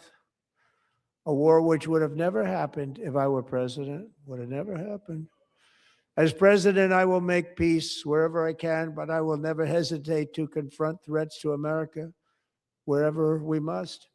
That's why in a breakthrough operation last June, the United States military obliterated Iran's nuclear weapons program with an attack on Iranian soil known as Operation Midnight Hammer.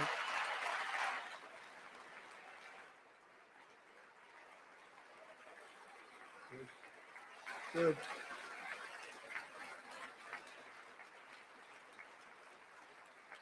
For decades, it had been the policy of the United States never to allow Iran to obtain a nuclear weapon.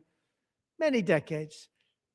Since they seized control of that proud nation 47 years ago, the regime and its murderous proxies have spread nothing but terrorism and death and hate.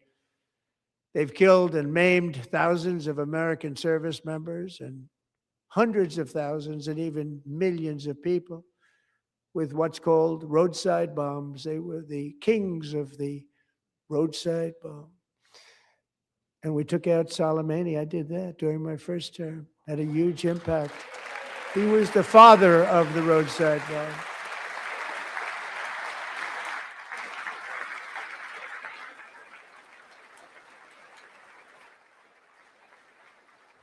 And just over the last couple of months with the protests, they've killed at least, it looks like 32,000 protests, 32,000 protesters in their own country.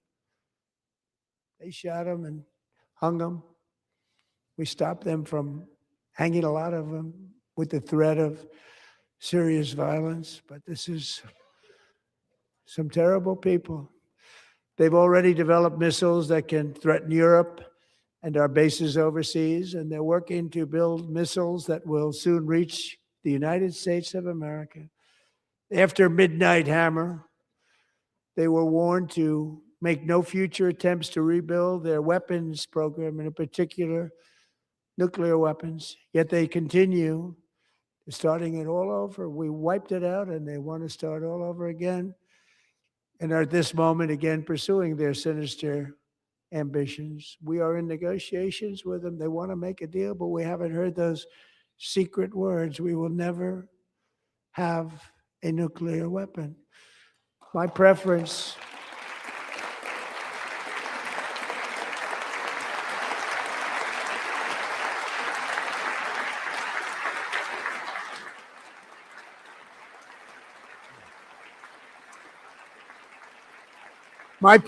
is to solve this problem through diplomacy. But one thing is certain, I will never allow the world's #1 sponsor of terror, which they are by far, to have a nuclear weapon. Can't let that happen.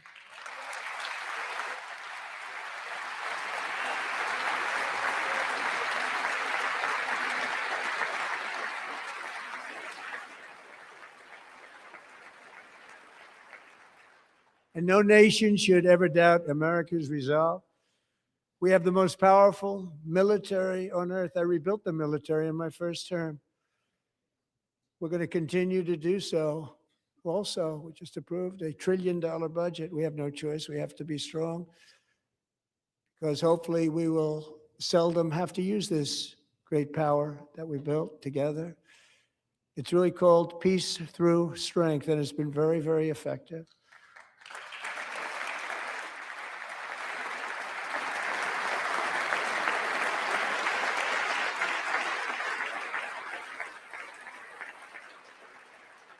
So thanks to Republicans in Congress, we're investing that record number of dollars, have no choice, in the United States Armed Forces.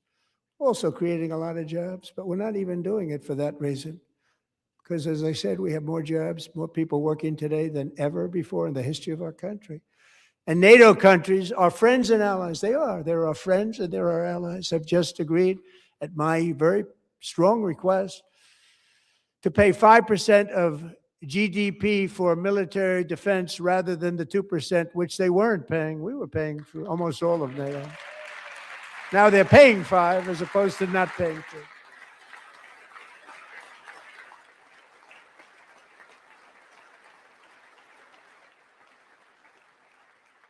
And getting that 5% was something which everyone said would never be done, could not happen. We got it really easily. One meeting.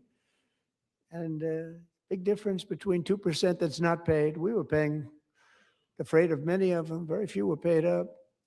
Now 5%, then they're paid. And everything we send over to Ukraine is sent through NATO, and they pay us in full. They pay us totally in full. Every branch of our armed forces is setting records for recruitment. This is so exciting. And every service member recently.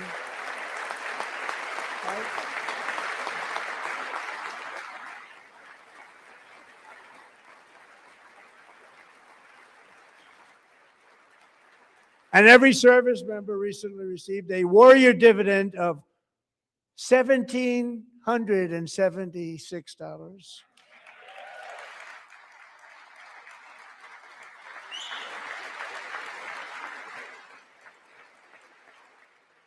You know, they put it on my desk. We got the money from tariffs and other things, a lot of money we have. We have much more money than people understand. Have to rebuild that program a little bit, but it won't take long.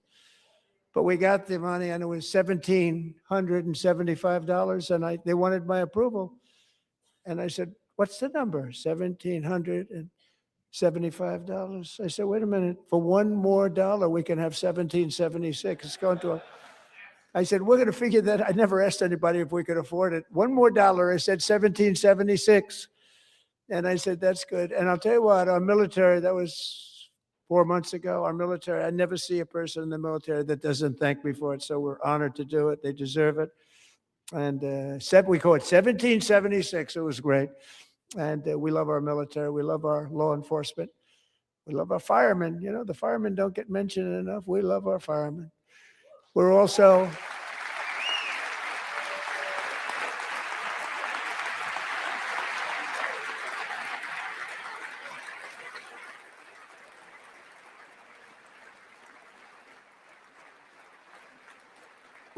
restoring American security and dominance in the Western Hemisphere, acting to secure our national interests and defend our country from violence, drugs, terrorism, and foreign interference. For years, large swaths of territory in our region, including large parts of Mexico, really large parts of Mexico, have been controlled by murderous drug cartels.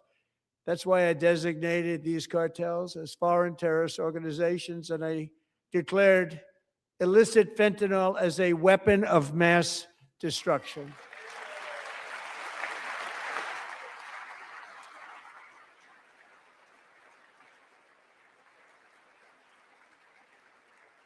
And with our new military campaign, we have stopped record amounts of drugs coming into our country and virtually stopped it completely coming in by water or sea. You probably noticed that. We very seriously damaged their fishing industry also. Nobody wants to go fishing anymore. We've also taken down one of the most sinister cartel kingpins of all. You saw that yesterday. In January,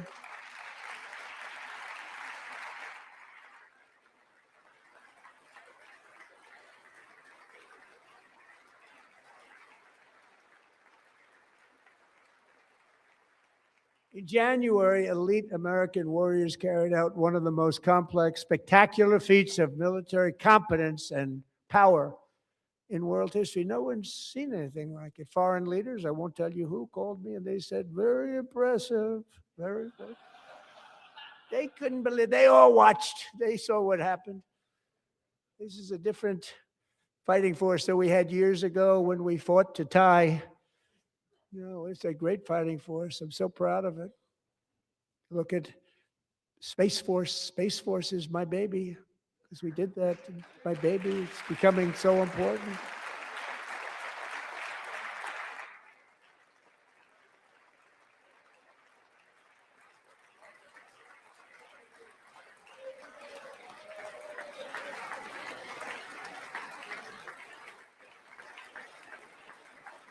And America's armed forces overwhelmed all defenses and utterly defeated an enemy, good fighters, to end the reign of outlaw dictator Nicolas Maduro and bring him to face American justice.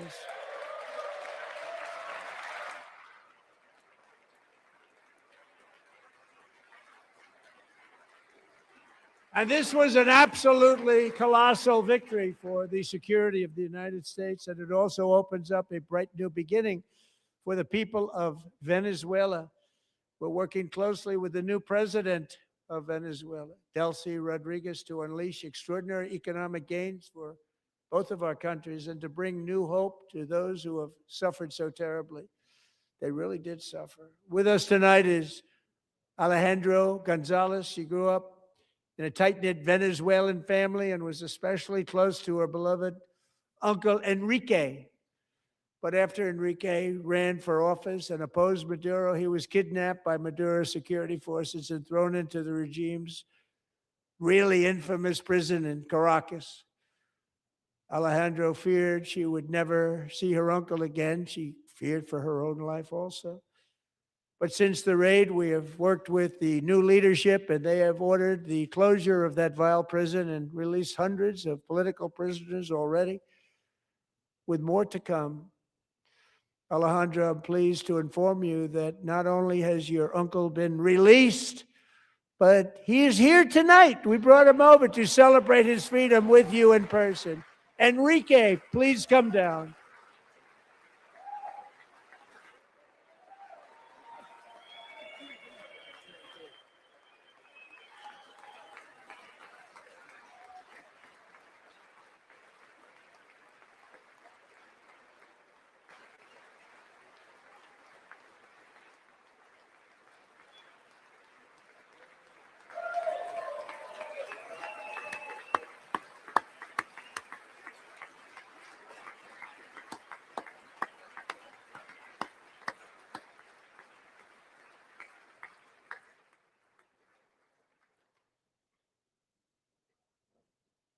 Thank you, Enrique. Have a good time. Nice to have you back, Enrique.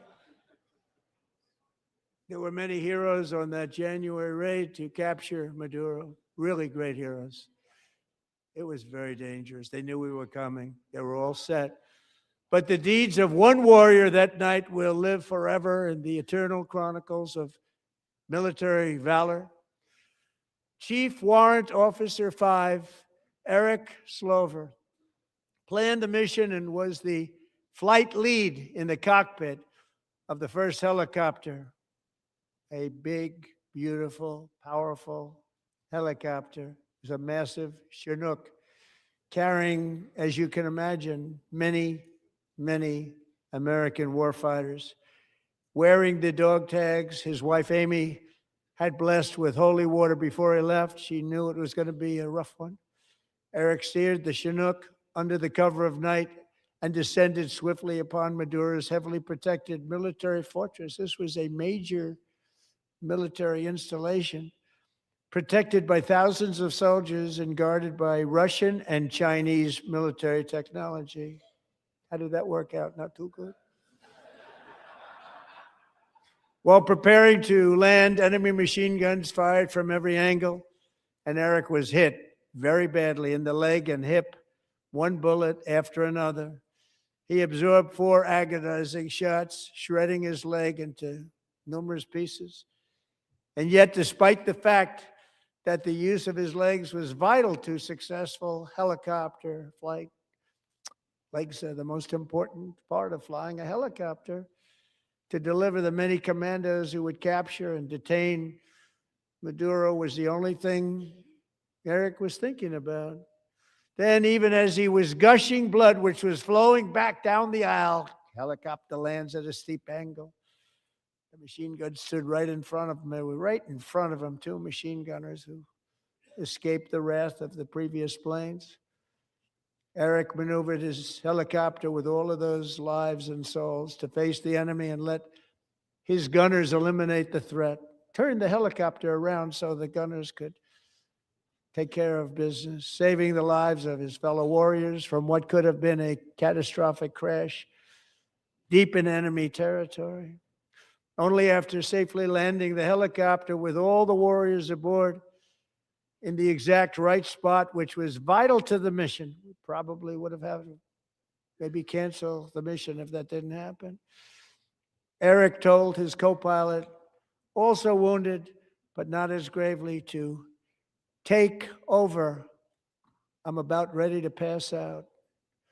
The success of the entire mission and the lives of his fellow warriors hinge on Eric's ability to take the searing pain. It was unbelievable what's happened to his legs of the bullets and keep on flying and landing, and people knew what was happening. Everybody in the back of the helicopter knew because they saw the blood pouring down the aisle. Chief Warrant Officer Slover is still recovering from his serious wounds, but I'm thrilled to say that he is here tonight with his wife Amy, Eric, and Amy. Come on in.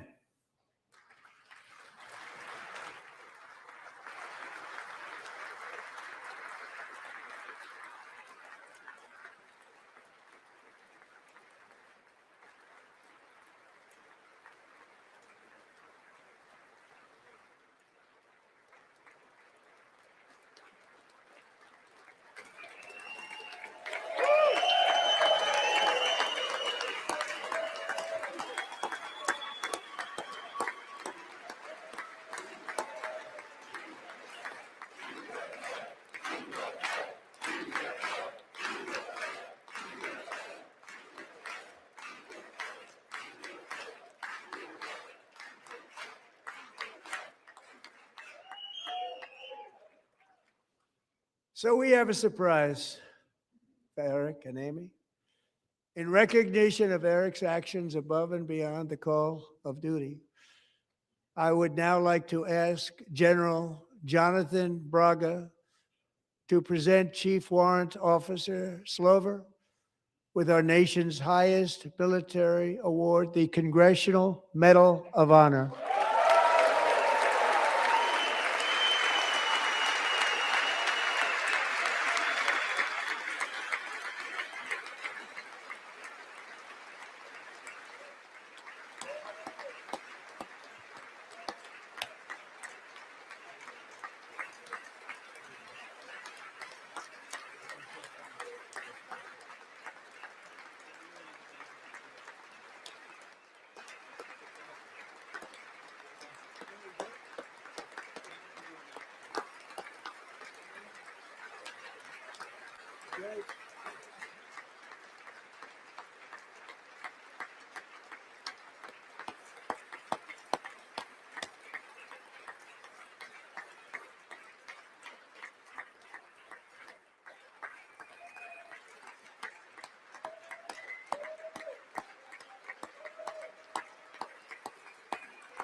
Well, thank you very much, Eric and Amy.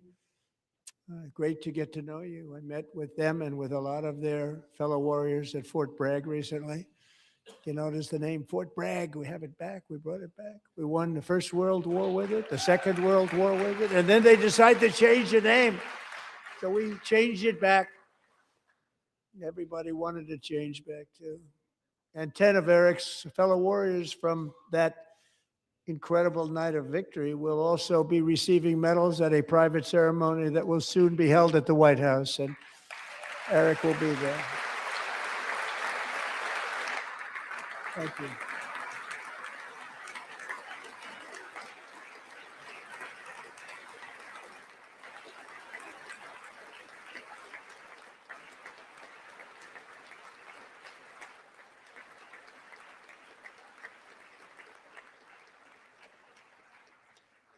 Thank you, Eric. That's a big one.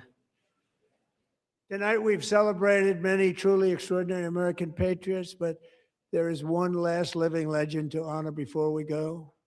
He is one more heroic American aviator, Navy fighter pilot. Royce Williams served in World War II, Korea, Vietnam, flying more than 220 missions. In the skies over Korea in 1952, Royce was in the dogfight of a lifetime, legendary dogfight. Flying through blizzard conditions, his squadron was ambushed by 7 Soviet fighter planes. It was his first aerial combat of the war, and despite being massively outnumbered and outgunned, Royce led the takedown of 4 enemy jets and almost destroyed the others, vanquishing his adversaries while taking 263 bullets to his own plane and being seriously hurt. His story was secret for over 50 years. He didn't even want to tell his wife, but the legend grew and grew. But tonight, at 100 years old, this brave Navy captain is finally getting the recognition he deserves. He was a legend long before this evening. Royce, please stand up, and I will ask the First Lady of the United States to present Captain Royce Williams with his Congressional Medal of Honor.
Thank you, Royce, and thank you, Eric.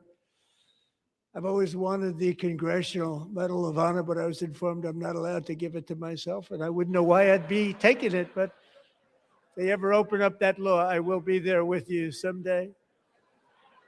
But you know, that's our highest honor, Congressional Medal of Honor, and that's a big thing. And it's an honor to be in the same room with you. Thank you both very much, Eric. Thank you.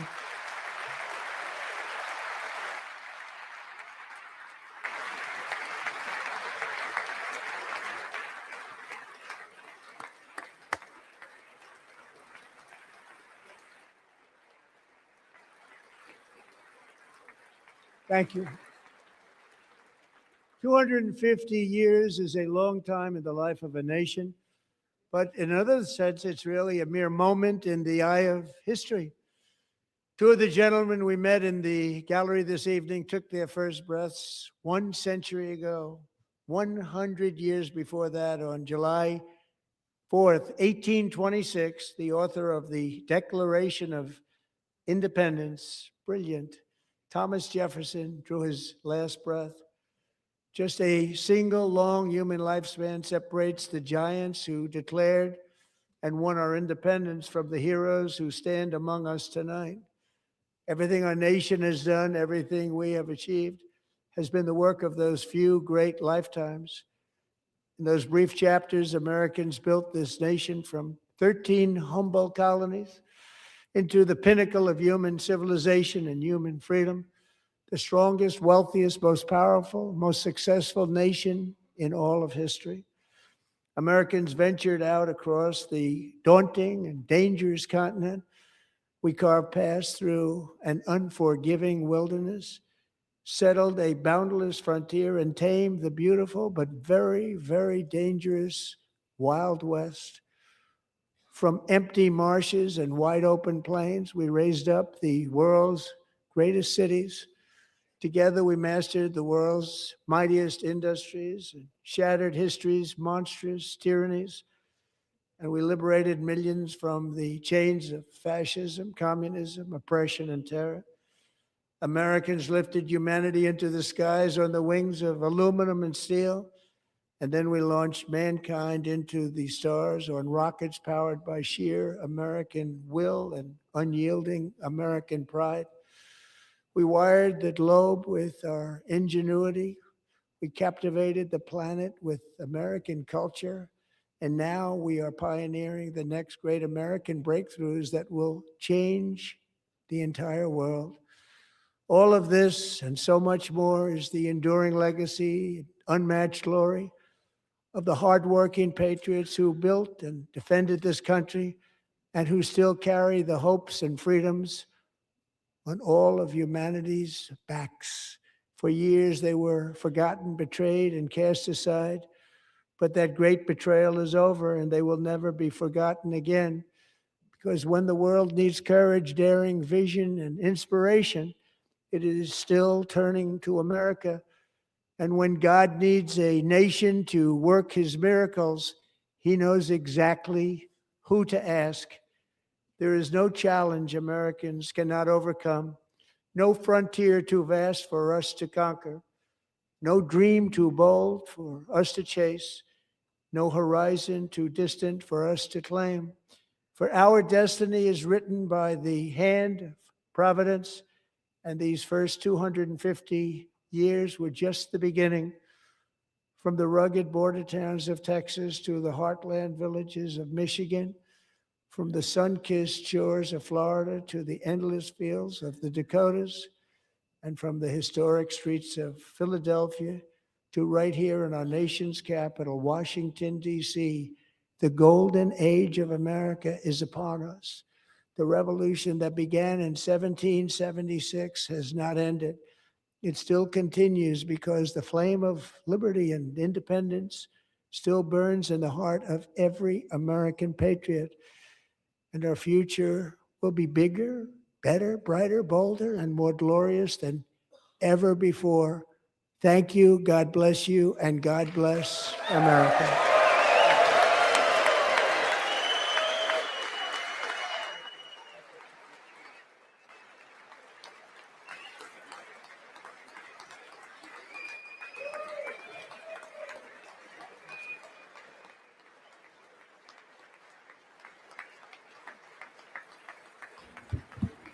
All right, guys, 2 hours and 4 minutes on the live stream right now, and President Trump will do his walk around the gallery there. Wonder if Mark Cox is like fist pumping in the air, watching this all take place.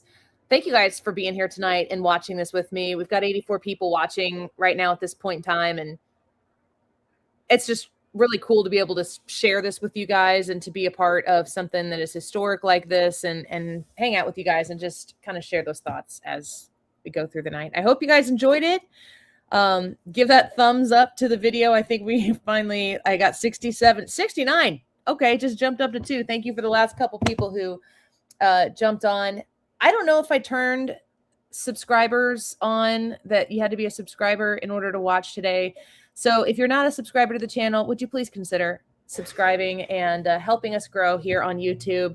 I love doing these types of things and look forward to the opportunity to maybe do a few more of them with you, some watch-alongs, that type of stuff, maybe a little bit outside of noon to 3. But if you've joined us for the first time on YouTube tonight and you've enjoyed yourself, enjoyed the camaraderie, I mean, honestly, how many of you people listening or walking through these comments, these chats right now, how many of you people have been here for years talking about the same important events and being a part of this community?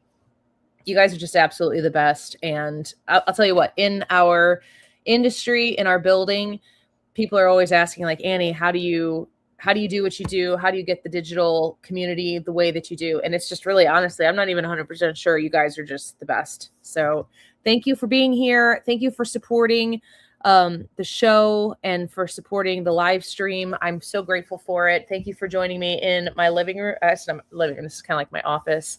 And if you are interested in getting some of the new St. Louis Conservative merch, this is the St. Louis Conservative logo that I designed. And I'll just give you a little bit of a walkthrough right here. I'm really proud of this. I wanted something that we could have through the station, through our show specifically. I wanted something that we could have that was kind of like a signal to, hi, this means something, this says something about myself. And if you see somebody else out there wearing it, you're like, oh, hey, but it's not super in your face. I do have the opportunity for you to be in your face. If you want to put this on a white or a black t-shirt or sweatshirt, thinking about doing hoodies, maybe on a red ringer tee that you might see like a baseball player wearing. So it's the St. Louis Conservative logo that I designed. And this fleur-de-lis, let me tell you a little bit about it. So this is a sweatshirt I made during the speech here. The fleur-de-lis, obviously St. Louis, French. That's kind of an obvious point to it. But I really wanted this fleur-de-lis to represent St. Louis and what St. Louis and the conservative, family that we have here on the Annie Fry Show, but also with the station as a whole. So I split it down the middle, and you see here, it's red on the west side and blue on the east side. You know what I'm saying right there? But you'll see on the red side here, there's a little bit of blue down there. So this is kind of like the St. Louis area here. Not everything west of the Mississippi is red, and not everything east of the Mississippi is blue. This is where we are, and you'll see this right here. That's corn. I grew up around cornfields, and I know a lot of people in Illinois identify with cornfields. It's a big part of who we are. Second largest corn producer in the union, second only to Iowa. 2.3 billion bushels of corn a year plus that Illinois produces. And then, of course, you've got that Mississippi River there. So red and blue, I put a lot of thought and a lot of effort into this. Chances are, if you wear this, if you sport this, I have stickers too. They're not up in my shop yet, but you can go to anniefryshow.com/merch and get a white shirt, a black shirt. I just saw this light blue shirt at Michael's tonight, and I wanted to see what it looks like. I have to see if it's available regularly, so I can put these on light blue shirts because I think this looks great. But if you want to support the show, I make this stuff all myself. I use it and I put it back into the show to help grow the show. I'm just trying to do what I can to hustle to grow the Annie Fry Show brand. And you folks here, you're the heart and soul of it. I mean, being able to connect with you guys through events like this, but also every day on the radio, it's really just incredible to be able to have a community. I cannot believe I get to do what I do for a living. I've got the best team in the business.